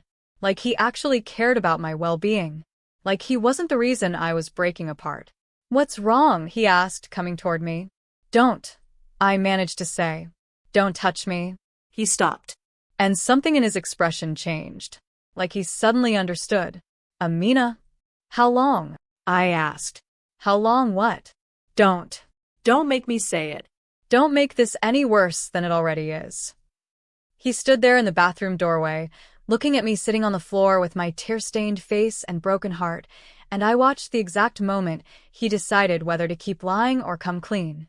"Since April," he said quietly. "Since April." I repeated the words like they were in a foreign language. 3 months. You've been cheating on me for 3 months. It wasn't supposed to happen. But it did happen. It kept happening. For 3 months. Amina, I love you. The words felt like another punch to the stomach. No. No, you don't get to say that. You don't get to tell me you love me when you've been fucking another woman for 3 months. I do love you. That's what makes this so complicated. Complicated? I laughed, and it sounded broken even to my own ears. There's nothing complicated about this. You cheated. You lied. You betrayed me. You're right. I did. And I hate myself for it. Not enough to stop doing it. He had no answer for that. I stood up on shaky legs, using the bathroom wall for support. I'm leaving, I said. Amina, please. Can we talk about this? Talk about what? About how my dedication to my career drove you into another woman's bed. About how this is somehow my fault for being too focused on my business. I never said it was your fault. You said it to her. You told her I was like dating a business plan. His face went white. You read our messages. I read them. All of them. Every lie, every betrayal, every moment you made me feel crazy for sensing that something was wrong. I'm sorry. Sorry doesn't fix this. What can I do? Tell me what I can do to fix this. Nothing. There's nothing you can do. I walked past him, out of the bathroom, toward the closet where I kept my suitcases. Where are you going? Away from you. Amina, please. Don't make any decisions when you're this upset. I'm not upset, Darren. I'm devastated. There's a difference. I threw clothes into a suitcase randomly. Underwear, t-shirts, my passport, the practical things I'd need to survive until I could figure out what came next. This doesn't have to end us, he said from the doorway. People work through affairs. People forgive. I stopped packing and looked at him. Do you want to end it with her? He hesitated. Just for a second, but I caught it. And that hesitation told me everything I needed to know. Get out of my way, I said. He moved aside, and I rolled my suitcase toward the front door. I'll call you tomorrow, he said. When you've had time to calm down. Don't call me. Don't text me. Don't contact me at all. Amina. We're done, Darren. We're done. I walked out of that apartment, out of the life I'd built around him, out of the future I'd thought we were creating together. I sat in my rental car in the parking garage for 20 minutes, crying and trying to figure out where to go. I couldn't go back to Nairobi. Not immediately. I didn't want to explain this to my parents, my friends, everyone who'd celebrated my big romantic move to Johannesburg. I couldn't stay in the city where everything reminded me of him, of US, of the life I'd thought we were building. So I did the only thing I could think of. I drove to a hotel near the airport and booked a room for the night. And then I called the one person I knew would understand. Wanjiku. Amina? What's wrong? You sound terrible. He cheated on me. Oh, honey. Oh, my sweet friend. I'm so sorry. I found messages on his laptop. Months of messages. With someone named Cassie. Where are you right now? A hotel. I left. I can't go back there. Good. Don't go back there. Come home. Come back to Nairobi. I can't. My business, my investors, everything is here. Your business will survive. You will survive. But first, you need to get away from him and figure out what you want to do next. I don't know what I want to do next. I don't know anything anymore. You know you deserve better than a man who cheats on you and then makes it your fault for working too hard. She was right. I did know that. I'm going to book a flight, I said. I'm coming home. Good. I'll pick you up at the airport. Wanjiku. Yeah, you were right. About being careful. About things that seem too good to be true. I wish I'd been wrong. Me too. I hung up and booked the next available flight to Nairobi.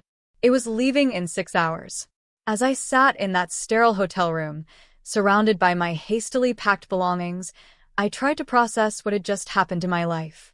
A year and a half ago, I'd been living in Nairobi, working a regular job, dreaming about bigger things. Then I'd met Darren, and everything had changed. I'd moved countries, started a business, fallen in love, built a life around this man who I thought was my future. And now it was all gone. Not just the relationship, but the life I'd built in Johannesburg. The apartment we'd shared. The social circle that was really his social circle. The professional network that had been largely facilitated by his introductions. I'd given up everything for him. And he'd repaid that sacrifice by cheating on me and then making it my fault. The flight to Nairobi felt like traveling backward through time. Every mile taking me further from the life I'd tried to build and closer to the life I'd left behind. But as the plane touched down at Jomo Kenyatta International Airport, I felt something I hadn't expected. Relief. I was home. Wanjiku was waiting for me at arrivals, just like she'd promised. I spotted her before she saw me, standing near the barrier, scanning the crowd, worry written all over her face. When our eyes met, I completely broke down. Right there in the middle of the busy airport, with people rushing past us and announcements echoing overhead, I collapsed into my best friend's arms and sobbed. "I've got you," she whispered, holding me tight. "I've got you, and you're going to be okay."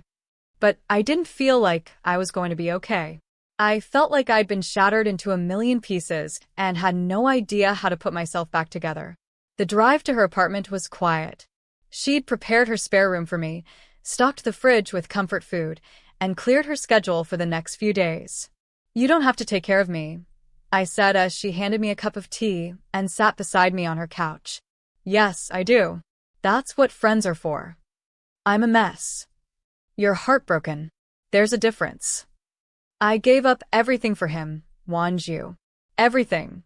My life here, my independence, my sense of self, I think.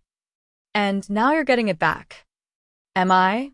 Because right now I don't even know who I am without him. That was the scariest part. Somewhere along the way, I'd become half of a couple instead of a whole person. My identity had become so intertwined with Darren and our relationship that I didn't know how to be just Amina anymore. "You're the same brilliant, strong, capable woman you were before you met him," Wanjiku said firmly. "He didn't create you. He just temporarily distracted you from yourself." Over the next few days, the reality of my situation began to sink in. I'd left Johannesburg with nothing but a suitcase and a broken heart. My business was still there, my investors were there, my entire professional life was there. But I couldn't go back. Not yet. Maybe not ever. The practical questions were overwhelming. Where would I live?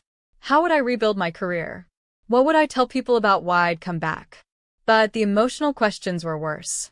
How had I let myself become so dependent on one person? How had I ignored all the warning signs? How had I been so wrong about someone I loved?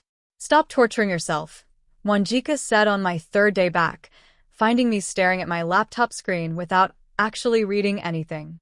"What happened to you is not your fault, isn't it?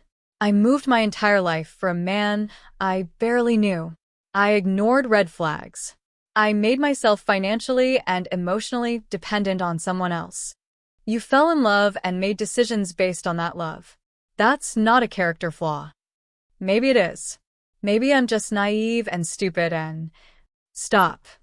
She grabbed my hands. "Just stop. You are not naive or stupid. You're human. You trusted someone who didn't deserve your trust. That says something about his character, not yours." But it was hard not to blame myself. Especially when I kept replaying moments from our relationship, seeing them differently now. The way he'd encouraged me to move to Johannesburg so quickly. The way he'd integrated me into his world, but never really tried to understand mine. The way he'd supported my business but gotten resentful when it required too much of my attention. Had he ever really loved me? Or had I just been a project, a challenge, something to conquer, and then get bored with? A week after I'd returned to Nairobi, my phone started buzzing with messages from Darren. "Please let me explain. I miss you. I made a terrible mistake. Can we talk?" I blocked his number. Then he started emailing. Amina, I know you don't want to hear from me, but I need you to know how sorry I am. What I did was unforgivable, but I love you, and I want to fight for us. I deleted the emails without reading past the first few lines. He sent flowers to Wanjika's apartment with a card that said, I'm sorry. Come home. D. I threw them in the trash. Good, Wanjika said when she found the flowers in the garbage. Don't let him make this about his feelings. This is about your healing. But healing felt impossible. I couldn't eat, couldn't sleep, couldn't focus on anything for more than a few minutes at a time. I'd lost weight, and there were dark circles under my eyes that makeup couldn't cover. My parents wanted to see me, but I couldn't face their questions or their disappointment yet. My sister Fatma called daily, offering support but also clearly wanting gossip. Everyone in my extended circle knew I'd moved to South Africa for love, and now I was back alone. The speculation and pity were exhausting. I need to get out of Nairobi, I told Wanjika 2 weeks after my return. I need to go somewhere where no one knows my story. Where? I don't know. Mombasa maybe? Somewhere by the ocean where I can think. You can't run away from this, Amina. I'm not running away. I'm regrouping. She gave me a look that said she wasn't buying it, but she helped me find a small furnished apartment in Diani Beach. It was simple, affordable, and most importantly, anonymous. Promise me you'll stay in touch, she said as she drove me to the bus station. Promise me you won't disappear into your pain. I promise. The bus ride to the coast was long and bumpy, but I welcomed the discomfort. It felt appropriate. Everything in my life felt jarring and uncomfortable now, so why should travel be any different? The apartment was basic but clean. 1 bedroom, a small kitchen, a living area with sliding doors that opened onto a balcony overlooking the ocean. It was exactly what I needed, a place to fall apart without an audience. For the family, building something that mattered. What about co-parenting? He asked. If you decide to keep the baby, I want to be involved. I want to be a good father. James, you don't have to say that just because it's what you think I want to hear. I'm not. I'm saying it because it's true. This baby didn't ask to be created, but if it's coming into the world, it deserves 2 parents who care about it. His response surprised me. There was no panic, no suggestion that I should take care of the problem, no attempt to distance himself from the situation. I need time to think about everything, I said. This is all happening so fast. I understand. But Amina, whatever you decide, I'm here. If you want to raise this baby, I'll step up. If you decide on adoption, I'll support that. If you choose termination, I'll be there for you through that too. His acceptance and support should have made me feel better. Instead, it made me feel more confused. I'd expected drama, denial, pressure. This calm, mature response left me with no external conflict to distract from my internal turmoil. That night, I lay in bed with my hands on my still flat stomach, trying to imagine what was growing inside me. Was it the size of a grape? A blueberry? Did it have fingers yet? A heartbeat? The questions felt surreal. 6 months ago, I'd been planning a future with Darren. 3 months ago, I'd been focused entirely on healing from that betrayal and rebuilding my independence. Now I was potentially going to be someone's mother. The irony wasn't lost on me. I'd spent months in therapy learning to forgive Darren, learning to trust myself again, learning to be whole on my own. And just as I was starting to feel strong and independent, life had thrown me the ultimate dependence, another human being who would need me completely. Over the next few days, I found myself paying attention to pregnant women and mothers in ways I never had before. The woman at the grocery store with her hand protectively over her belly. The exhausted-looking mother at the cafe, bouncing a crying baby while trying to drink her coffee. The glowing pregnant woman at the bookstore, already talking to her unborn child. Which one would I be? Could I be? I made a pros and cons list, which felt ridiculous, but helped me think through the practical implications. Keeping the baby. Pros: experience motherhood, create a family, give this child a chance at life.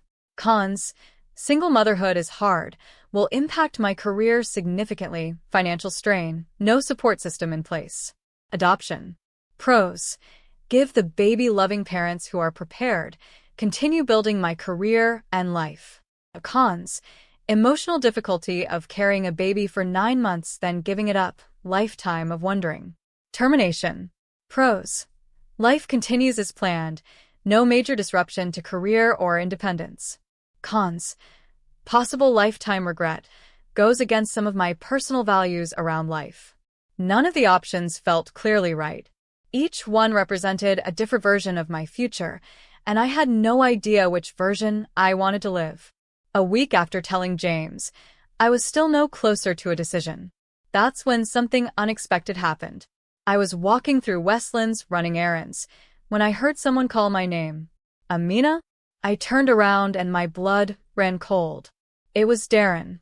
He was standing about 10 feet away, looking exactly the same as he had 6 months ago. Tall, handsome, well-dressed. But something in his eyes was different. Desperate. Uncertain. "What are you doing here?" I asked, my heart pounding. "I needed to see you. I told you not to contact me." "I know, but it's been 6 months and 6 months since you cheated on me and lied to me for 3 months before that," I interrupted. What could you possibly have to say? People were starting to stare. This conversation was happening in the middle of a busy shopping district, and we were clearly causing a scene. "Can we go somewhere private to talk?" he asked. No. "Amina, please. I flew here to see you. I don't care if you swam here. I don't want to talk to you." I ended it with her. The words hit me like a physical blow, just like they had the last time he'd said them. "Good for you," I managed to say, but my voice was shaking. I ended it because I realized I made the biggest mistake of my life when I lost you. You didn't lose me, Darren. You threw me away. I know, and I've regretted it every single day since. Regret doesn't change anything. But love might. I still love you, Amina. I know I hurt you, but what we had was real. Standing there, looking at this man who had once been my whole world, I felt something I didn't expect. Not love. Not anger. Just emptiness. "It doesn't matter," I said finally. "What doesn't matter? Whether you love me or not. Whether what we had was real or not. It's over." "It doesn't have to be over."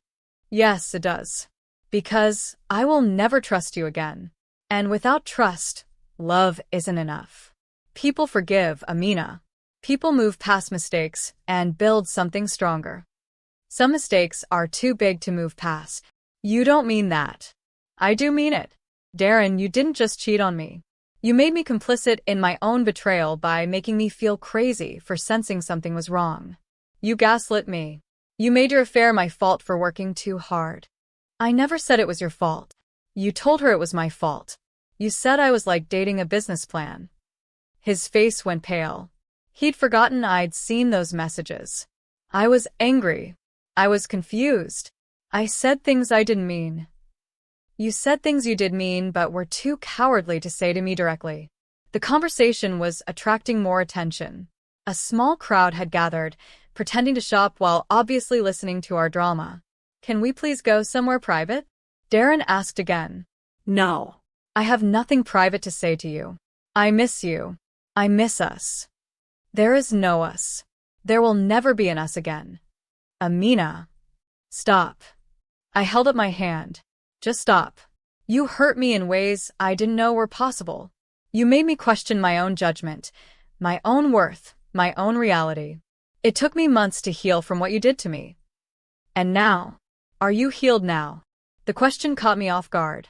Was I healed? 6 months later, was I finally over the devastation he'd caused? "I'm getting there," I said honestly. "Then maybe we could try again. Start fresh." "I don't want to start fresh with you. I want to continue without you. What if I've changed? What if you haven't? I have changed. Losing you changed me." "Darren, do you hear yourself? You're standing here trying to convince me to give you another chance, and you're making it about your feelings. Your regret. Your change. Your loss. What about me? What about what I need? What do you need?" "I need you to leave me alone. I need you to accept that what you did was unforgivable. I need you to understand that I have built a good life without you, and I don't want you in it. Have you built a good life? The question stung because it was complicated. Had I built a good life? My business was thriving. I had great friends. I was financially independent. I was strong and capable and whole. But I was also pregnant by a man I didn't love, facing the biggest decision of my life completely alone. Yes, I said anyway. I have. Are you seeing someone? The audacity of the question took my breath away. That's none of your business. I just want to know if you're happy. I'm happy without you. That's all you need to know. He stood there for a moment, looking at me with an expression I couldn't read. Sadness? Regret? Resignation? I'm staying at the Serena Hotel, he said finally. Room 412.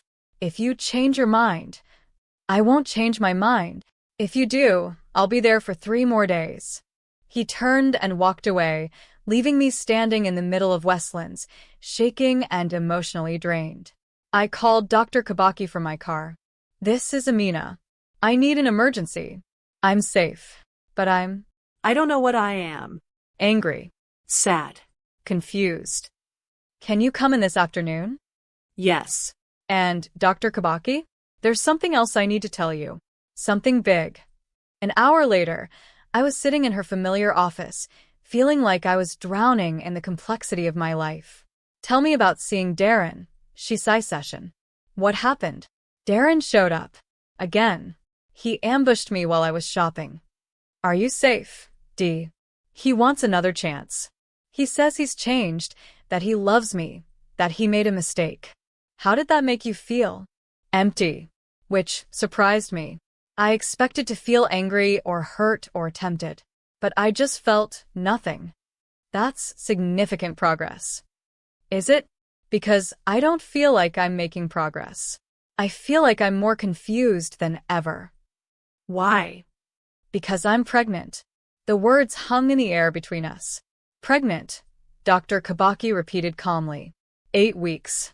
The father is James, you remember, the ex I mentioned sleeping with a few months ago. How are you feeling about this pregnancy? Terrified. Overwhelmed. Completely unprepared. Have you made any decisions? No. I keep going back and forth. Some moments I imagine keeping the baby and feel excited.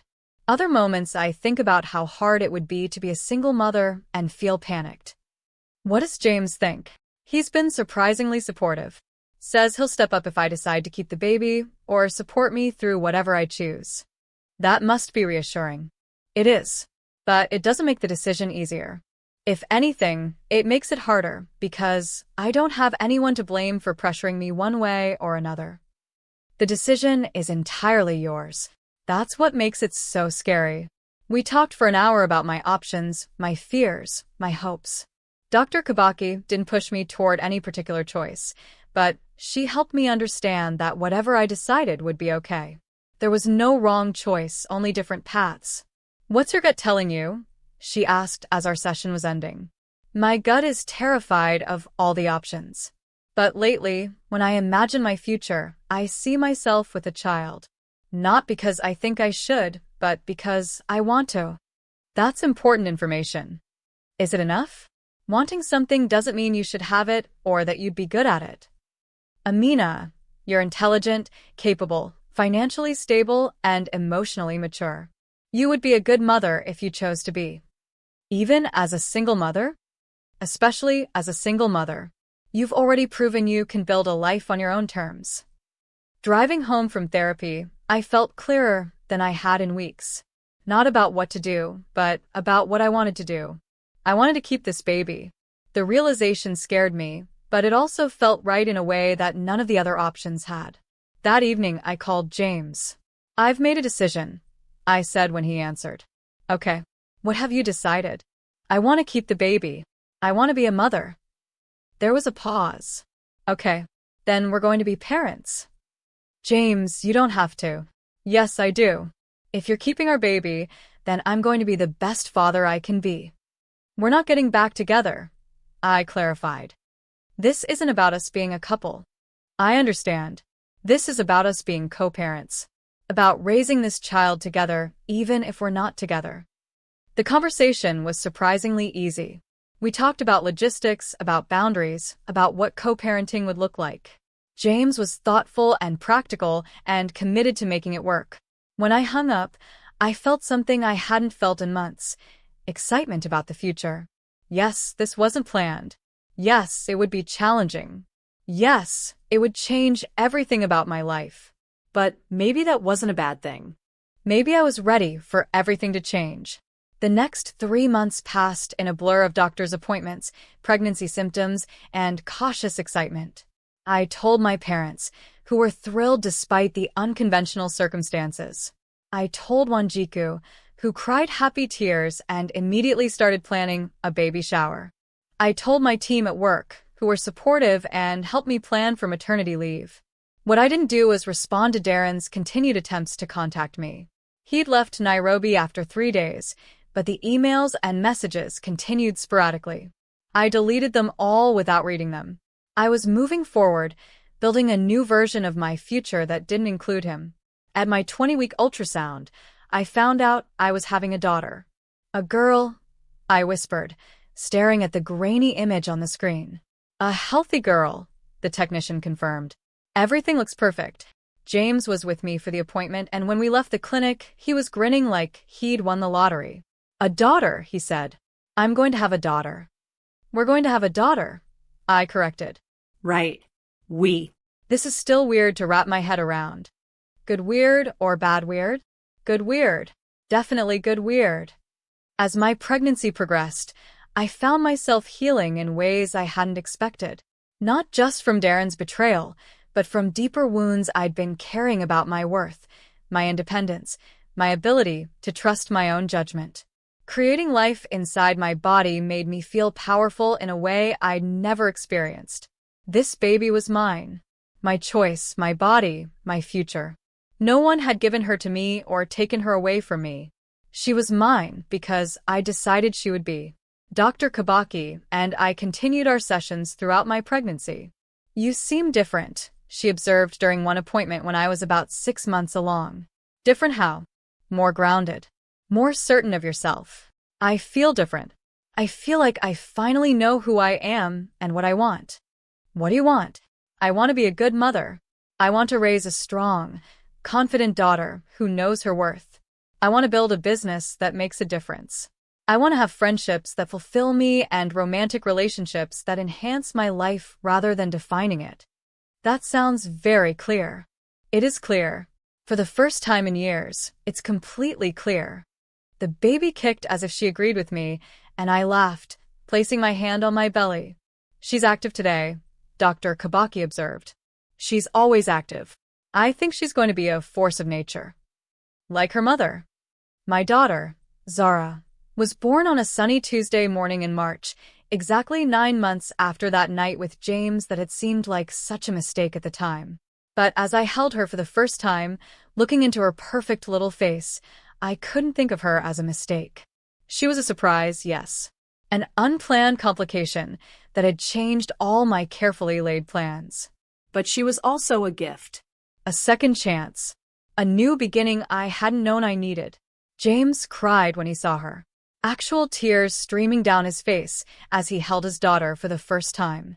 She's so small, he whispered. And so perfect. She's ours, I said, and for the first time, saying ours didn't scare me. The first few months of motherhood were everything I'd expected and nothing I'd been prepared for. Exhausting. Overwhelming. Consuming in ways I couldn't have imagined. But also magical. Watching Zara discover the world, seeing her personality emerge, feeling the fierce protective love that took over every cell of my body, it was unlike anything I'd ever experienced. James was true to his word. He was present, involved, committed to being a good father. We figured out custody schedules and bedtime routines and the million small negotiations that co-parenting required. It wasn't always easy. We had different ideas about sleep training, feeding schedules, and how much screen time was appropriate for a baby who couldn't even see the screen yet. But we worked through it. We communicated. We compromised. We put Zara's needs first and figured out how to be partners in parenting, even though we weren't partners in life. You're good at this, James said one evening as we sat in my living room, Zara sleeping peacefully in her bouncer between us. At what? Co-parenting. Being a mom. All of it. I don't feel good at it. I feel like I'm making it up as I go along. Isn't that what all parents do? Maybe. But it was reassuring to hear that I seemed competent from the outside, even when I felt clueless on the inside. When Zara was 3 months old, something unexpected happened. I was at the pediatrician's office for her routine checkup when my phone started buzzing with notifications. Text messages, missed calls, emails, all coming in rapid succession. "Excuse me," I said to the nurse, stepping into the hallway to check what was happening. The first text was from one Jiku. "Have you seen the news about Darren?" My stomach dropped. I Googled his name and immediately found what everyone was talking about. A business magazine article with the headline, "Rising Star or Falling Angel. Marketing Executive Under Investigation for Fraud." The article detailed allegations that Darren had been embezzling money from client accounts, inflating invoices, and using his company as a front for money laundering activities. He'd been arrested, released on bail, and was facing multiple criminal charges. But what shocked me most wasn't the alleged crimes. It was the timing. According to the article, the investigation had been going on for over a year, which meant it had started while we were still together. While I'd been building my business with his support and connections. Had he known? Had he been using my success, my app, my business relationships to cover his own illegal activities? I called one Jiku as soon as I got home. "Did you read the article?" she asked immediately. "I read it. I can't believe it." Can you believe it, though? Looking back, does any of this surprise you? I thought about it. The expensive lifestyle that had seemed slightly beyond what his business should have been generating. The high-level connections that had seemed too easy to access. The network of investors and clients that had been almost suspiciously eager to work with me. Maybe I should have seen it, I said. Maybe the signs were there. Or maybe he was good at hiding it. Sociopaths usually are. You think he's a sociopath? I think he's a man who is living a lie, and you were part of the lie. The successful girlfriend, the legitimate business relationship, the normal life that made him seem trustworthy. The possibility that I'd been used in even more ways than I'd realized was devastating. But it was also oddly liberating. You know what this means? I said. What? I was never wrong about him. My instincts were trying to tell me something was off, but I ignored them because I wanted the fairy tale to be real. Your instincts were right. They were right, which means I can trust them again. That evening, as I fed Zara her bottle and watched her tiny fingers curl around mine, I felt something shift inside me. A final piece of healing clicking into place. Darren hadn't just cheated on me. He'd been living an entirely false life. The man I'd fallen in love with, the relationship I'd mourned, the future I'd grieved, none of it had been real. Which meant I wasn't mourning the loss of something genuine. I was mourning the loss of an illusion. And you can't build a real future on an illusion. 2 years later, I was standing in the same conference center in Cape Town where I'd first met Darren, but everything was different. This time, I wasn't a nervous newcomer trying to make connections. I was a keynote speaker, invited to talk about building successful businesses as a single mother in Africa. My app had expanded across 6 countries. I'd raised 2 more rounds of funding. I'd been featured on the cover of African Business Monthly. I'd built the kind of success I dreamed of, but on my own terms. Zara was backstage with my mother, who'd flown to Cape Town to help with childcare during the conference. At 2 years old, my daughter was talking in full sentences, walking with confidence, and displaying the kind of fearless curiosity that both thrilled and terrified me. "You ready?" asked the event coordinator. "Ready," I said, though my heart was pounding. I walked onto the stage to thunderous applause from an audience of entrepreneurs, investors, and business leaders from across the continent. For a moment, I was overwhelmed by the magnitude of where I was and how far I'd come. 3 years ago, I'd been a heartbroken woman who'd given up everything for a man who'd betrayed me. Now I was a successful businesswoman, a devoted mother, and most importantly, a person who trusted her own judgment completely. "Thank you," I said into the microphone, waiting for the applause to die down. 3 years ago, I stood in this same conference center as an attendee, convinced that I needed someone else to validate my dreams before I could pursue them. Today, I'm here to tell you that the only validation you need is your own. I told my story. Not all of it, not the personal details that belong to me and Zara, but the professional journey. The app that started as a dream, the funding that came from believing in myself, the expansion that happened because I was willing to take calculated risks. Success isn't about finding the right mentor or partner to lift you up, I said. It's about lifting yourself up and then reaching back to help others climb too. After my talk, I was surrounded by entrepreneurs wanting advice, investors interested in my business, and other single mothers looking for inspiration. But the conversation that mattered most happened later, during the cocktail reception. Amina?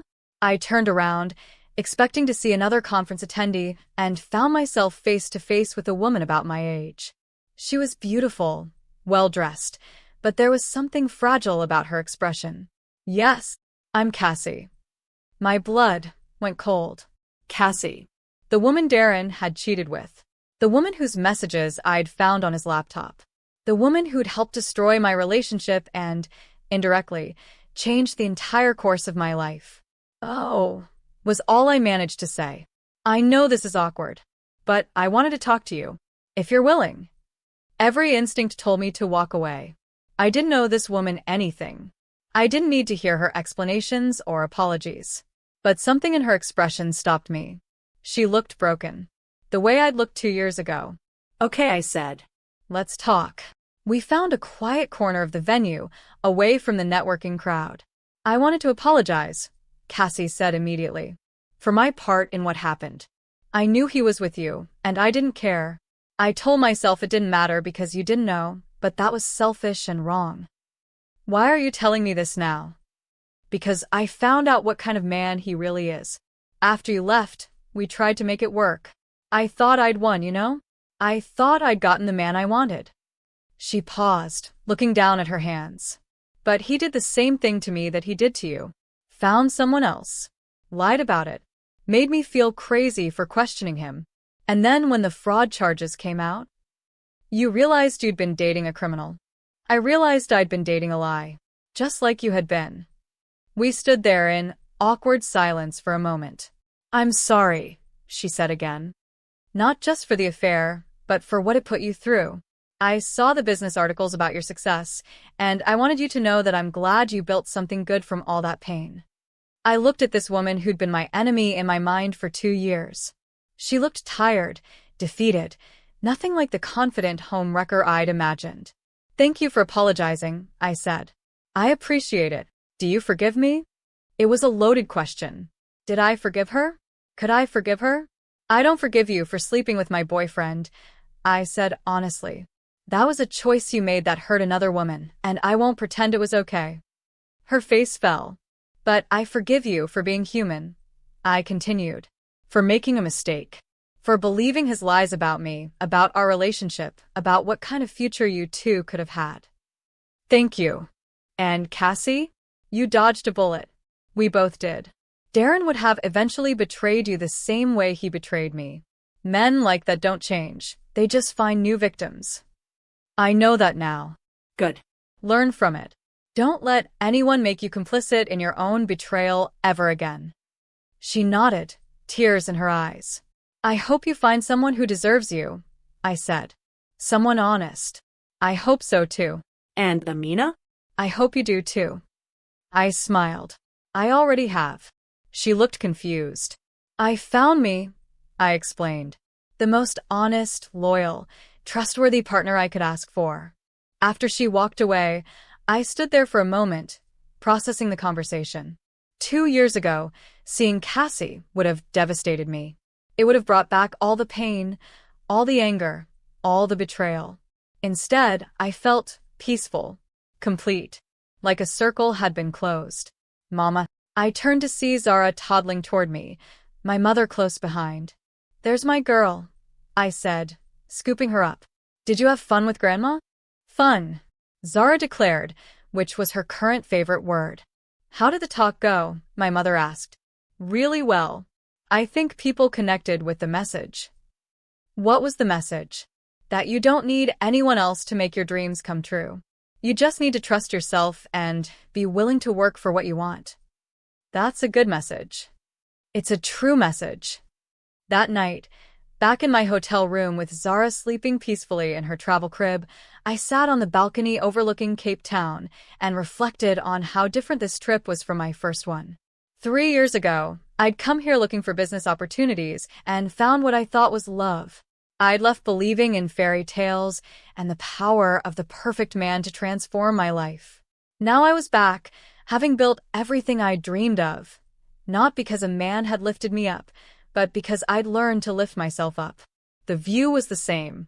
The city lights twinkling below, Table Mountain looming in the distance, the ocean stretching endlessly toward the horizon. But I was completely different. If I could go back and talk to the woman I was 3 years ago, the woman standing in that conference center, dazzled by a charming man who seemed too good to be true, here's what I would tell her. Trust your instincts. When something feels off, it probably is off. Don't ignore red flags because you want the fairy tale to be real. Don't give up everything for love. Love should enhance your life, not require you to abandon it. A man who truly loves you will support your dreams, not ask you to sacrifice them. You are enough. You don't need anyone else to complete you, validate you, or give your life meaning. You are whole all by yourself. Betrayal isn't about you. When someone cheats, it's a reflection of their character, not your worth. Don't let someone else's inability to be faithful make you question your value. Healing isn't linear. Some days you'll feel strong and independent. Other days you'll feel broken and lost. Both are part of the process. Forgiveness is for you, not them. You don't forgive to let the other person off the hook. You forgive to free yourself from carrying their poison. Sometimes the worst thing that happens to you becomes the best thing that ever happened to you. If Darren hadn't cheated, I never would have come back to Kenya. I never would have slept with James. I never would have had Zara. I never would have built my business entirely on my own terms. And finally, you are stronger than you know. You will survive things that seem unsurvivable. You will rebuild from ashes. You will create a life more beautiful than anything you lost. Today, Zara is 5 years old, starting kindergarten and asking questions about everything. My business operates in 12 countries and has facilitated over $50 million in micro-investments. James and I have maintained a healthy co-parenting relationship and have both started dating other people. I'm seeing someone now, a doctor named Samuel who makes me laugh, supports my ambitions, and has never once made me feel like I need to choose between love and success. We're taking things slowly, building trust gradually, making sure our relationship enhances both our lives rather than consuming them. Do you think you'll marry him? Wanjiku asked during our weekly coffee date. Maybe. If we both decide that's what we want. But not because I need to get married, and not because Zara needs a father figure. Because we choose to build something together. That's very mature. I learned the hard way that getting married because you think you should, or because you're afraid to be alone, or because someone pressures you into it, is a recipe for disaster. And if he proposed tomorrow? I thought about it. I'd tell him I need time to think about it. I'd ask myself hard questions about whether marriage would make our relationship better or just different. And I'd only say yes if I was absolutely certain it was what I wanted, not what I thought I should want. Look at you, all emotionally healthy and self-aware. Therapy works wonders. So, does surviving heartbreak and coming out stronger? She was right. The woman I am now was forged in the fire of betrayal, shaped by single motherhood, and strengthened by building something meaningful entirely on my own terms. Would I go back and change what happened with Darren? Would I choose a different path that avoided all that pain? No. Because that pain led me here. To this life, to this daughter, to this version of myself that I actually like and respect. Sometimes the story doesn't end with the girl getting the guy. Sometimes it ends with the girl getting herself. And that, my beautiful YouTube family, is the best possible ending of all. Thank you for staying with me through this journey. If this story resonated with you, if you've ever loved someone who betrayed you, If you've ever had to rebuild your life from scratch, if you've ever discovered strength you didn't know you had, please leave a comment and share your story. We heal together. We grow together. We remind each other that we're stronger than we know. Hit that subscribe button if you haven't already. Like this video if it meant something to you. And remember, your story isn't over. The best chapters might still be ahead of you. Until next time, stay strong, stay true to yourself, and trust the journey, even when it takes unexpected turns. I love you all. Good night.